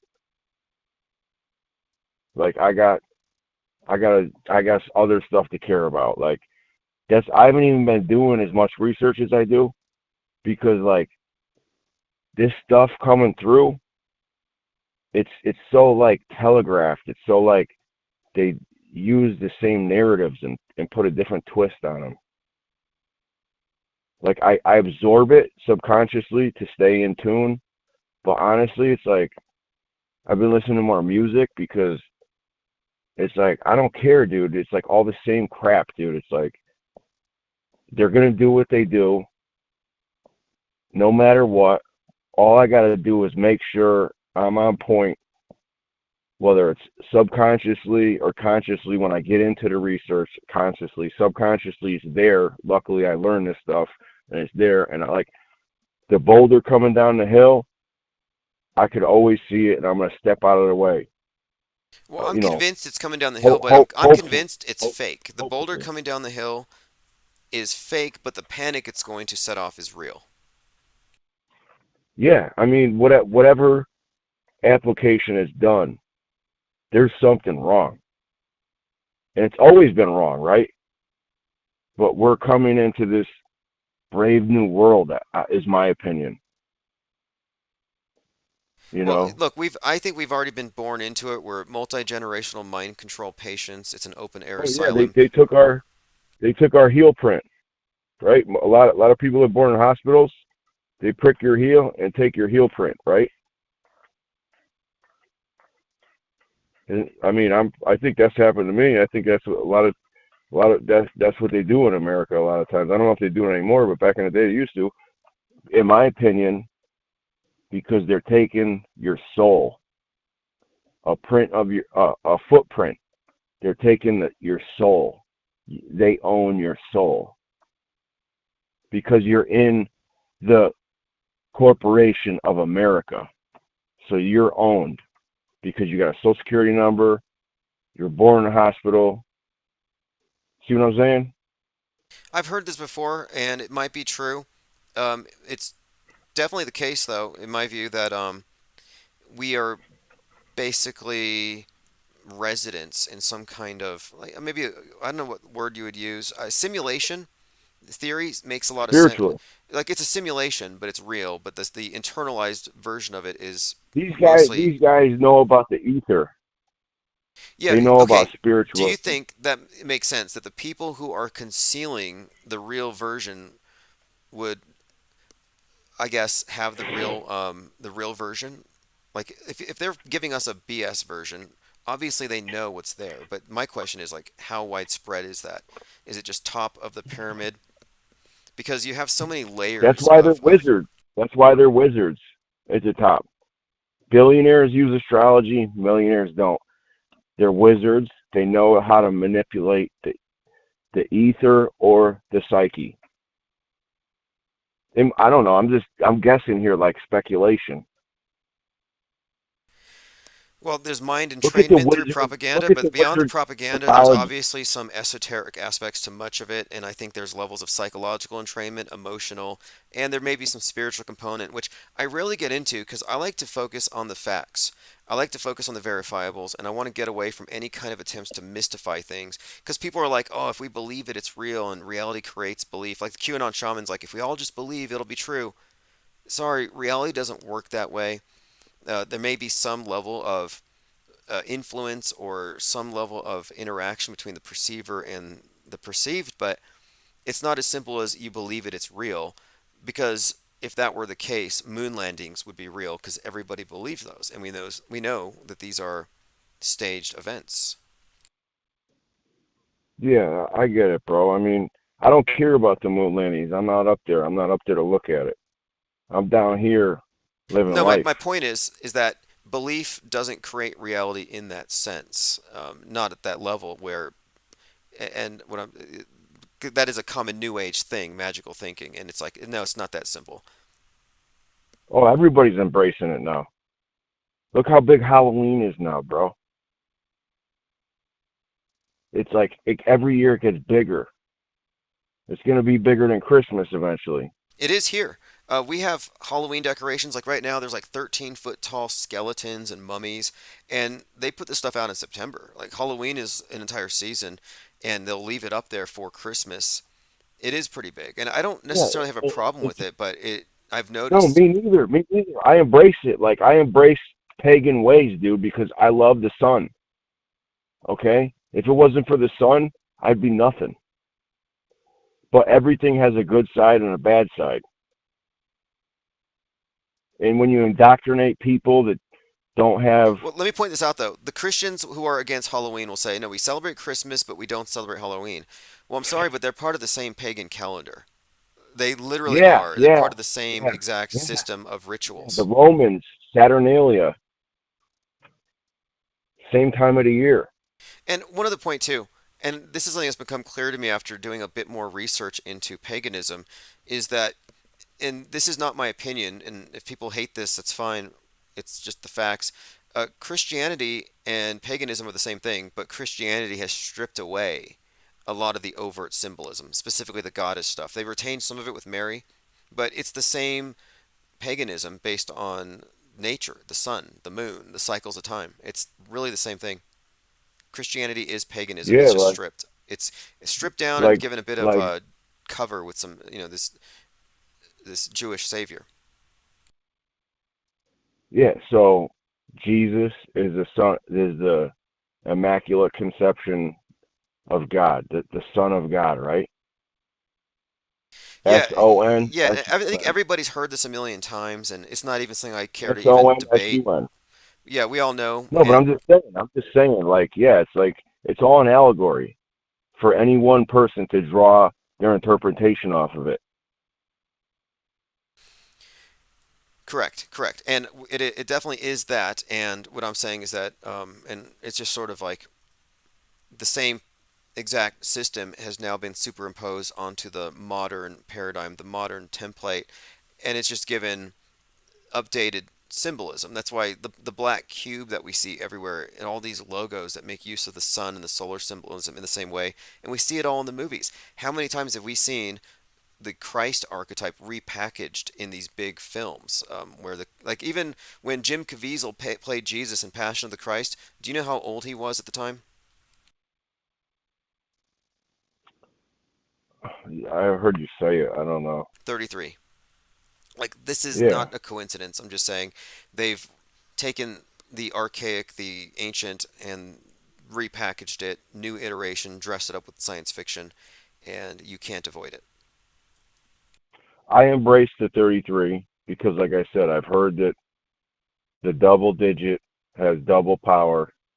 I believe in numerology and gematria because I study it and I just I've just like I have a embrace of it, right?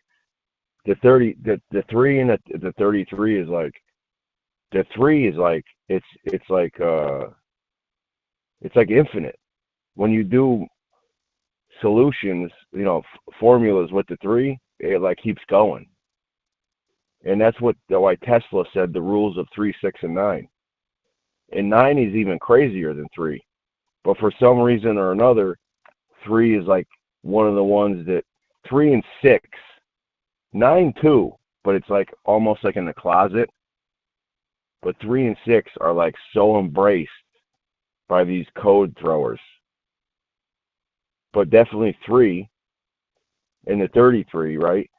And I got it on my keychain. Uh, um, I was gonna say something else you made me think of, but Well, Mach 33 is escape velocity, and you can land there at runway 33 out there in Florida.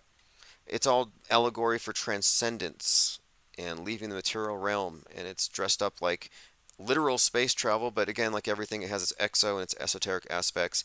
And I'm entertained, honestly, I'm entertained. I really am. I'm entertained by the exoteric. I'm not bothered that most people are caught up in the dream world. It doesn't really phase me one bit.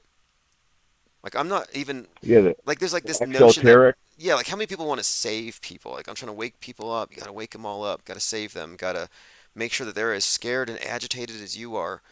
And I'm just not with that. I'm not trying to sell somebody on a doomsday cult. I'm in the evasion survival. Okay, I'm trying to figure out what's going on from afar. So if I got to engage, which I probably won't unless I have to, I know what's gonna. I'm sitting back watching. Okay, and You got the exoteric and the esoteric, right? You got the macro and the micro.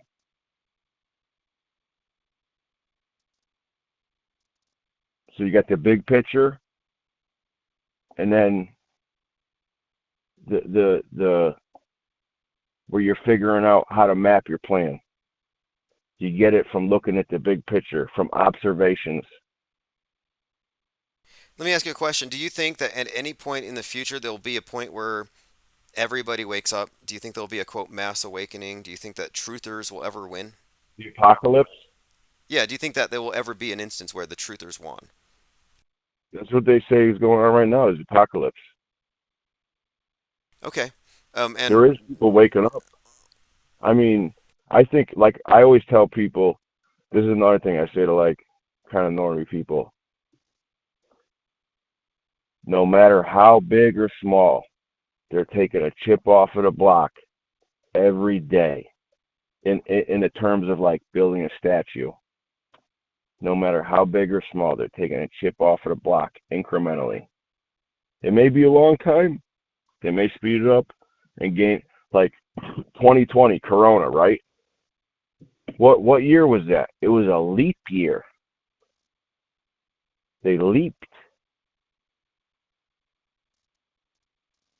yeah, that was also likely planned decades and decades in advance. It was a repeat of Yeah, 1968 in many yeah, ways. yeah, Fascinating. Look, we're yeah. But you about see to what I'm saying? be starting a new election cycle, and I think they're going to probably recycle a lot of 2020.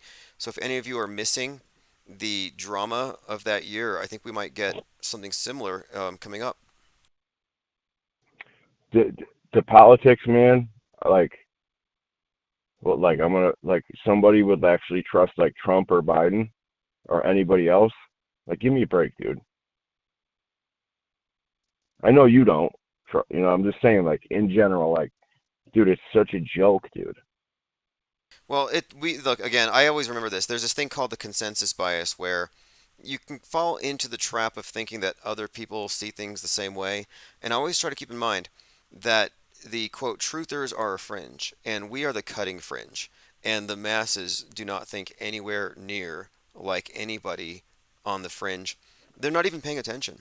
In fact, that's what I was bringing up the person who was bringing up the dead kids. I'm like, you know what? They are hardly paying attention. They're not really invested except in a very superficial way.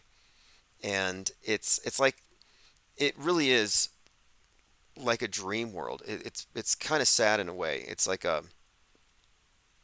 it's a spell, it's a dream. But it's also a really Yeah, bad dream. But you spell a word and they cast a spell. or they show an image on a screen and they believe it's there. They're creating illusions, just like that movie I'm watching, Awareness, where they're creating illusions in people's minds and using it to control Mirror, society. mirror on the wall. And But it now it's works. a It works TV though. It screen. works. People have what I call mind aids, and they fall for what I call see say. Oh, they see it, they say it. It's worse than hearsay. Not for nothing. I know AJ is totally compromised, right? Controlled opposition, but he does drop breadcrumbs. And I didn't need him to tell me, but he has helped, right?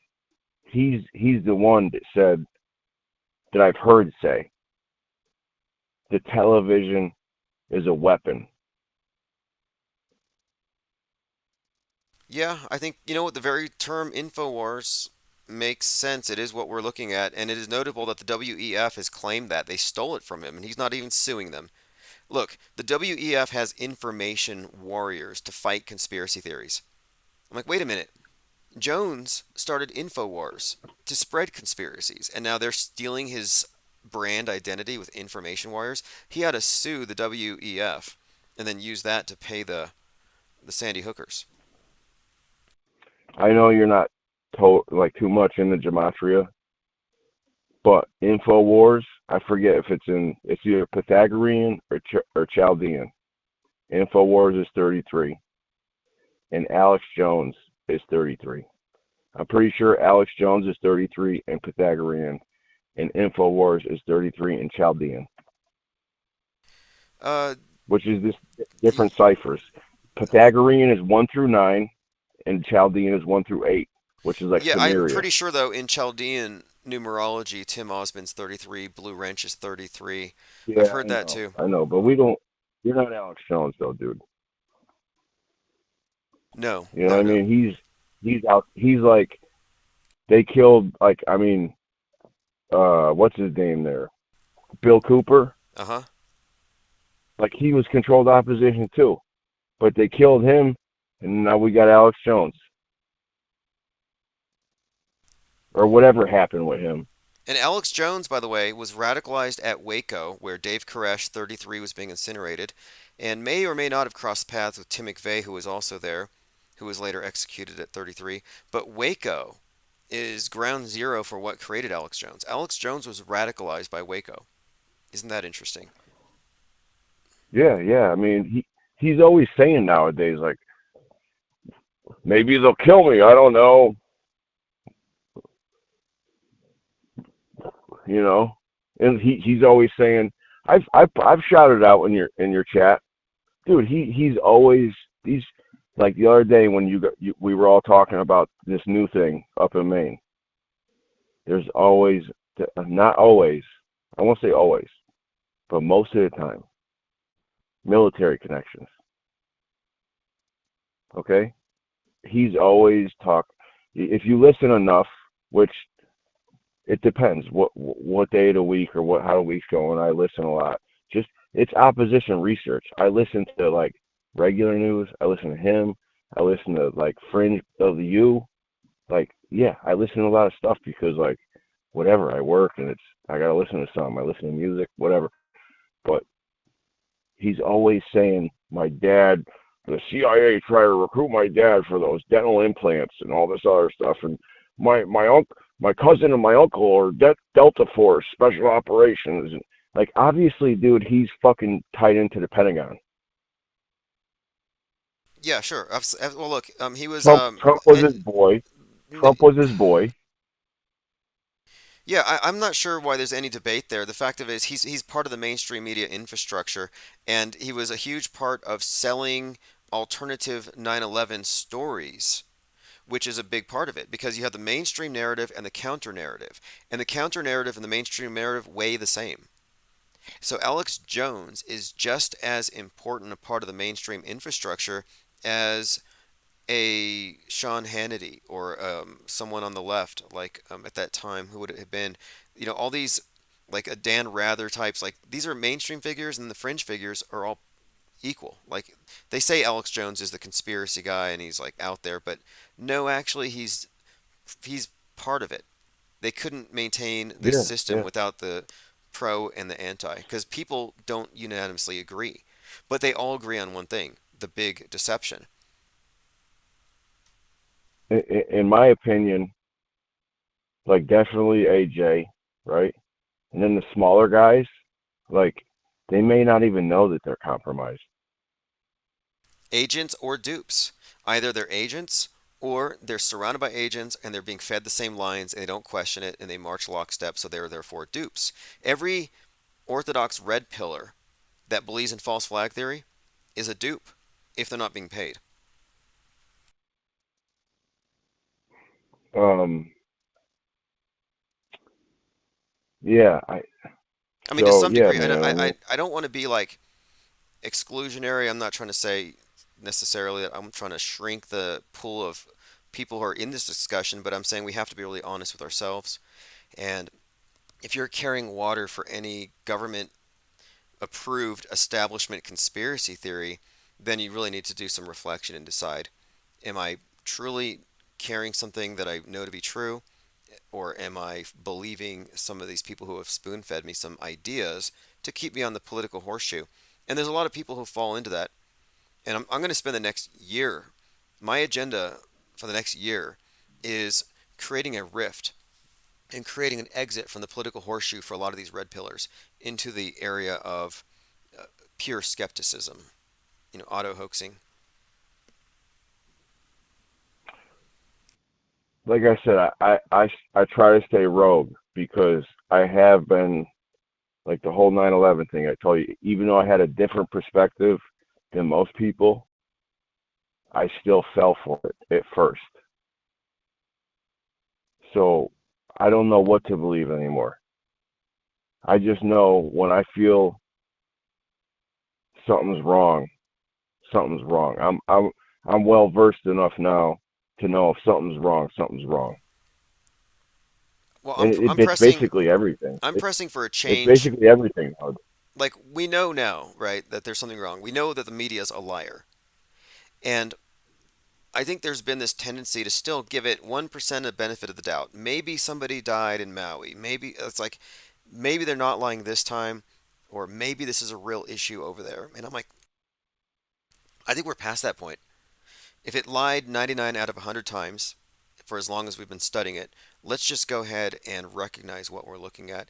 And I'm ready to take the next step and to start getting past including any narratives that account for false flags or real until proven fake. I mean, I'm not taking any of this um, guard railing narratives seriously. Like they're saying the shooter was MK Ultra, or then you had Code Monkey Z saying he's false flag. Yeah, those guys are deliberately misleading quote truthers, and I think we can break that habit.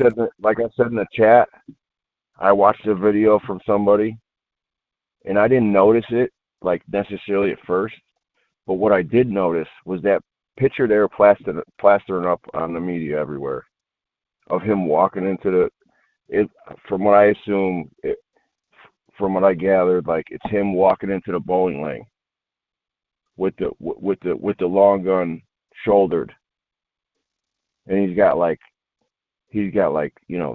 shortish hair and like a scruffy beard, right? And he's got that long gun with a dude. It's got a giant scope on it, and I was like, I just something about that was weird to me, right? So then I seen this dude. He did a live stream, and then I saw those videos of him at cornhole tournaments at that bowling lane. Dude, the guy looked the same but older with a bald head. I think it was bald. It was like baldish. Yeah, I Like noticed definitely not big as much. discrepancy, big discrepancy. And that Even first one, even the face, the bowling the alley, beard, and I'm like that one there. He looked like Jake Gyllenhaal, and then the next one he was totally bald. and And he looked younger. He looked younger. the video The itself, picture of the media up there. looked like it was filmed. It's like 2005 called. They want their CCTV camera Yeah, I back. remember you guys were saying like like your the, our phones take better videos than that fucking security system, which I agree with, dude. Yeah, nowadays, like, come on, give me a break, dude. But who knows? Maybe up in Maine. But honestly, I don't believe it anyways. So it doesn't matter, like, if they had good cameras or not. I just know right away. I was like, that's something looks wrong with that picture. And then I seen this guy doing a live stream, and they showed him at the cornhole tournaments. And yeah, dude, it looks like the same guy, but younger, like different though, like younger and with more hair. So I know you guys are auto hoaxers, and I'm not anything. I'm just rogue, dude. I go rogue, bro. I'm like Well, look, let me clear this trying to up though. figure it all out. Okay, the term auto hoaxer, the simplest, shortest explanation: applied skepticism, or I guess Yeah, you'd I say, get it. but directed at mass media. That's simply it. And if you're a skeptic, you are Yeah. engaging in auto hoaxing. I just feel like to me, my perspective is it's a hybrid approach. I think it's fake and real because they have to have an operation. So some of it's real, but then they're like faking a lot of it or whatever they're like maybe if we were able to like go work for them, we'd see how they do it. But I in my perspective, it's a hybrid approach. I'm still stuck on this thing where it's a magic show and they don't really saw people in half, but maybe they do. Still Yeah, looking. lesser magic, 3 card Monty, right? Yeah, that's correct. That's correct. Well, hey, look, I got a message from somebody Yeah. by email, and they found a quote from Jordan Maxwell talking about the eye in the pyramid on the dollar bill. Fascinating. He says this is their symbol for Jesus, the chief cornerstone, out of the Proverbs 25. I'll have to look deeper into that, Yeah, but interesting. Maxwell was good stuff. Didn't you talk to him? Yes, yes. Maxwell and I spoke a few times, and pre 2022, and then after 2020. And in fact, it was Jordan Maxwell who got me interested in symbolism itself because I was at a courthouse and I saw the magic square of Saturn on a tapestry. And I thought, what the heck is that? And I started looking into the symbol of Saturn, how it relates to law and the courthouses and the judge, and Well, it's that's how I found him. Saturn is the ultimate karma judge. Yeah, exactly, We just exactly. finished Saturn. We just finished Saturn retrograde. That's correct. And Saturn is the L, we call L, which is the. Yeah, yep. And what he was explaining was the symbol of Saturn, black, the cube. It's associated with the color, or black, the judge's robes, and judgment is a huge part of it. And then time, like you're sentenced to time, constraint, limitation. All these things are intrinsic within this archetype of Saturn. And the magic square of Saturn is this square with 9 boxes, and in every direction they add to 6 or 15, or 666 on each side, and that this square is used in planetary magic in order to invoke the energies of that planet. I'm like, why is this medieval magical talisman on a tapestry in this courthouse? And that kind of got me looking. Yeah, there you go, bro. Right there. Yeah, like you go like certain places and they like certain official places and they got these like um it's just normal for it to be there, but nobody really knows the meaning of it because it's like hidden in plain sight. Well, if I was still acting like Truman in a world of lies, I would say, no, there's nothing to see here. It's just a coincidence, doesn't mean anything. Most people have that internal thought cop that says, there are no patterns, nothing means anything. This internal gaslighter. But I correlated it with the symbolism, and I listened to Jordan Maxwell, and then I started paying attention, and I started realizing, wait a minute here, it's not just the courthouse. I started noticing specific things about the architecture and street names, not just here, but in every city. And then I studied that book about DC, and then you can kind of see that. I would love to go to DC. I heard it's insane when you go to DC with the symbolism. Right. And it's just kind of in your face, obvious, and then you can see how the rituals are played out Why there. wouldn't it be, right? Yeah. It's like the capital of America of like esoteric occultism. Well, you mentioned Jupiter, and I think it was in Jordan Maxwell's book, one of his books, he talked about the capital is, I believe, a temple of Jupiter is Capitolis or something like that. Let me see if I can. He had a. Yeah, because the Romans were pagans and like their ultimate deity was Jupiter, Capitol Hill or whatever. Yeah, I mean I don't know enough, but yeah. Well, the main thing that I think I got out of his work was the idea that the world has this ancient power, and you would not know it was there unless you were versed in its symbols. And the people who are versed in the symbols are those who are initiated and shown the light. And if you look at any initiation oath from any of these secret societies, it generally means somebody with a hoodwink over their head is brought into a room and they're shown the light. And then the oath in the Masonic context basically says the people out there are in the dark.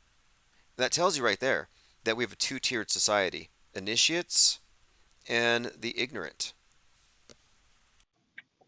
So I heard that's why they love the owl because it sees at night. because it can see in the dark. Yeah, that's right. One of the many And meanings behind it. that's kind of where I'm coming from with my approach is You can see I through want to the gather darkness of their imposed ignorance. I mean, that's kind of what the owl I represents, I want to think. gather information almost as like a recon officer like in any situation, just be observing, you know, whether it's like at night or during the day. And honestly, my job got me like that even more because management is like really strict, and I'm watching my six constantly. The owl symbol is interesting. I've been thinking lately of the bat and how sonar or echolocation, how the bat is screeching in the cave and then it's orienting itself and dodging objects based on the waves bouncing back at it. And to me, that's kind of an interesting way of navigating in the dark by sending something out and then seeing what bounces back. And it kind of reminds me, in many ways, of the way that research can be guided by synchronicity or by clues. You're stumbling in the dark, but you have a way of putting your feelers out there, your recon, and it's so I like the bat as a symbol of navigating in the dark. And dark, I think, is a symbol of ignorance. I think ice is a symbol of secrecy. Ice. Yeah, I think ice is secrecy, darkness is ignorance in the way that world stage symbolism seems to play out. And one of the older symbols of the Illuminati in these various groups is the torch. Torch representing Yeah, yeah, yeah, the caves, the grottos, the initiatory societies with their passing the torch, passing the hidden yeah, knowledge that's concealed from the ignorant by design to keep them ignorant. And that's the main thing. yeah. Like It's not like, John D. They said they got a picture of John D. passing a lantern to Francis Bacon. ooh, interesting. Yeah, the lantern is another major one of their symbols. The lantern itself is like the hermit's lantern, and the hermit on the tarot card, that is. But it's all about the hidden light. The word hermit, of course, hermetically sealed secrets. Yeah. Um. Yeah. I guess I'll let you go, bro, because we could just keep going forever. Yeah, And fascinating I topic got though. fired up. I got fired up because of that dude. Because like I don't know what the hell he was talking about. Yeah, it was probably just a miscommunication, but I'm like, yeah, it doesn't matter. We can talk about anything anyway. And I never seen him like in here really. Maybe I'm mistaken, but I don't know if he was like a bot or a fed or something. But Yeah, yeah, exactly. Fed until it's like who proven. cares? Who cares what the weather was that day, bro? We know something's wrong. It's like that meme where everyone's in a Spider-Man costume pointing at each other and they're all calling each other feds. It's like everybody I don't know is a fed, pretty much, until I can prove otherwise. Or they're influenced by feds. I mean, this truly is a very controlled environment. It's not an exaggeration. Like you may not be a fed, but if you're following a red herring that a fed planted there, what's really the difference here? We're talking about regulated thoughts, mind control, worldview regulation. And it's a game to them. It's an alternate reality game. They suck people in. Like, oh, these people are smart enough to see through 9/11. Let's have a more engaging version of the story to suck them in, and we'll attach it to this entire belief system. And ideologically, they're still going to vote, but they're going to be a little more radical. Like, to me, this is a huge game. Oh yeah, yeah. That's. I mean, in my opinion, that's what they love. It's all a game to them because they've been doing it for thousands of years, like through their lineage. Yeah, They're exactly. like masters of their domain, basically. Look, one more point here before you go, because we were talking about Saturn. The movie The Village, we talk about often about how these people are born in a commune and the world outside they're told is evil and they don't question their environment until they get older. But the people who rule the place are called elders. And I think they chose that name because elder is a reference to Yeah, Saturn. yeah, What do you think? Saturn yeah. cycles I the mean, imprisoner. Stranger Things, Yep, Hell. exactly. Yeah, no doubt. Uh, um, there's other stuff too. I can't think of it right now, but that whole Elohim. Yeah, I agree, dude. Yeah, very intriguing stuff here. You talk about numbers and stuff, and it's like L, you can flip it upside down, and you get 7-3 or 3-7 ambigrams as well as anagrams, and you can find increasing connections there as well. It's just intriguing when you start pulling on these threads and it's just like never ending. So anyway, hey, appreciate the call I've very heard much. the And Lieutenant Weinberg in the chat says he wasn't mad at you. He was just curious. no, I know. He once he got on the line there, he doesn't sound like I don't know. I don't know where he was coming from, dude. I'm like I didn't say nothing about 9/11. I Right. was like talking about what you were talking. We were talking about Stephen King and you know. So Awesome. Well, hey, thanks for the call. Call back anytime. yeah, take care, brother. All right, everyone, that's G33 talking about the occult rulers of the world and skepticism. Let's see what I have here. Okay, I'm going through your comments if we've missed anything. Jesus Cow says fed. Yep. No, I really mean it. If you are carrying water for the mainstream media, you're mainstream media. If you're carrying a propaganda line that was planted by a Fed, you're a Fed or a dupe. Like QAnoners. Like, let's say you're still a true believer in Q. I'm sorry, but you're following a government created psyop. What does that make you? For 6 years, QAnon has been waiting for something to happen. Here's an example. This is Kim Runner, who has blocked me, by the way, on all of my accounts. She says, 6 years ago, today, something random but very special popped up online. Q. Intel posts that would guide us and change us in ways we didn't even realize at the time. Whether you were following from the beginning or just jumped on board last month, we're all here for a reason. Okay, now let's look back. 2019, same day. The military is in full control. 2021, same day. Trump is still president. Hey, Patriots, remember, this is a military operation at its finest. We need to stand together. Our military is keeping the president safe while he removes evil worldwide. Peace is coming soon. That was 2020. So they've been celebrating this date for some time.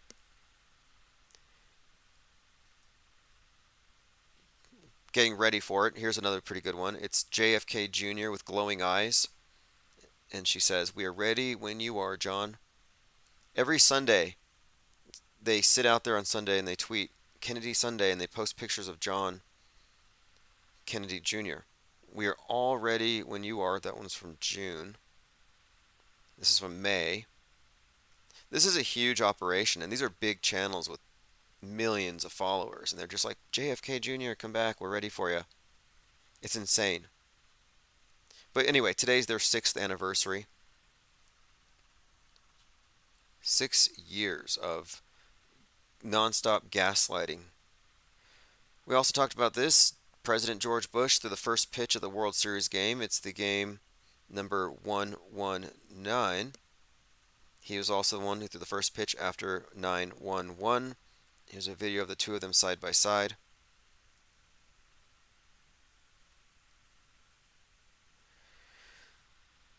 All right, continuing through my Twitter feed to see if we've missed anything else. This is interesting. Due to out of control theft, they put away all their items in the DC CVS. You have a picture of the item and you have to take a little ticket to the counter for everything. Like, how are you going to loot? Take a bunch of tickets, run to the counter, demand the merchandise? It's really going to cramp their style. Okay, here's one more post. It's Donald Trump holding a picture of a child with black eyes, and he says, "This is why we don't quit." So there's this rumor or this story going around among QAnoners that the children who have their adrenochrome removed have black eyes, like panda bears. Really sick stuff. Well, the sad thing is, this was a child who had a brain cancer removed. So they're taking pictures of children who've had brain cancer, and they're saying these are victims of adrenochrome extraction, and thus we need to keep on fighting for Q. I mean, that's as bad as making fake babies for propaganda to start wars. Like they're all running government operations. QAnoners are feds, or they're basically federal informant led sheeple. We talked about the new speaker, Mike Johnson, who believes that there were dinosaurs on Noah's Ark. Now, I have a problem with this proposition. Let's just say Noah's Ark was real and dinosaurs are real. Everything that got on the ark survived, so where are the dinosaurs now? New House Speaker thinks Creationist Museum is pointing people to the truth. This is from HuffPost. Like, I'm sorry, but if the dinosaurs made it on the ark, then where are they now? Where are they hiding the dinosaurs? Maybe they can have some kind of committee look into that. We talked about the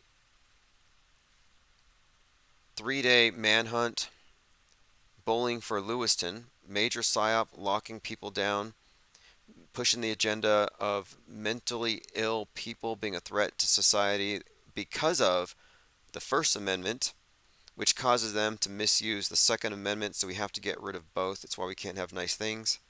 Kind of like the way they censored DALL-E because somebody rendered an image of Mickey Mouse crashing into the Twin Towers. Like, to censor that entire program because of one person's image would be like getting rid of crayons because some child wrote a bad word on the bottom of his desk. Maddie33 says dinosaurs are hiding in the hollow earth just like in Iron Sky 2. Wasn't Godzilla in the hollow earth? Or was that big? No, that was King Kong. I'll have to look into that. I'm going to try to finish that movie tonight called Awareness about this individual who can project illusions into people's minds, and it turns out that's how the world is controlled. And so the world controllers want to recruit him, but before he gets recruited, this rogue group is trying to recruit him in a very Matrixy type of twist. It's called Awareness. I'll do a review on it after I finish watching it. I want to say thanks everyone for joining. Ollie Goering says pandas are weird. They're weird, but they're real. Don't let anybody tell you that pandas are fake. Just stop oil. Our dino strong, says Lean Dion. Peter W. says if you spray vinegar, it keeps the dinos away. Does it? I know it keeps chemtrails away. Is there something about chemtrails that attracts the dinos? Is there a correlation between pterodactyl sightings and chemtrails? Fascinating. I believe it. This is Infinite Gang by Neo Mode Gucci Flip. I'll send a link out later on with an archive link. It's a creeper beat, man. Come on. You know it. In a plane, man. Infinite things, man. In a plane society. Infinite plane, infinite plane, infinite plane, infinite plane. Doing my thing, do my thing, do my thing, do my thing. Infinite plane, yeah. I live on an infinite plane. I live on an infinite plane. They telling me different things. That's the pros be pulling the strings. But I know they playing the games. Since I found out today, I live on an infinite plane. I ain't playing no games. I'm on a different plane. I live on an infinite plane. Yeah. I know the news is fake. They're trying to choose my fate. I know the views is fake. They pushing the global stage. Fake news on the radio way. All the hoax, the whole world is a stage. Body double like I'm Saddam Hussein. Doing my thing.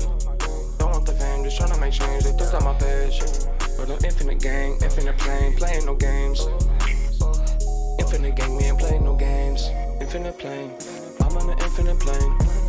Infinite plane, the world that I live in is strange. Cause I'm on an infinite plane. I'm doing different things, yeah, I'm on an infinite plane. I'm on an infinite plane. I'm on an infinite plane. Stay with the infinite gang. Stop on the strings. Purchase your tracks today. I'm on the infinite plane. Infinite gang, man. That's in your mouth.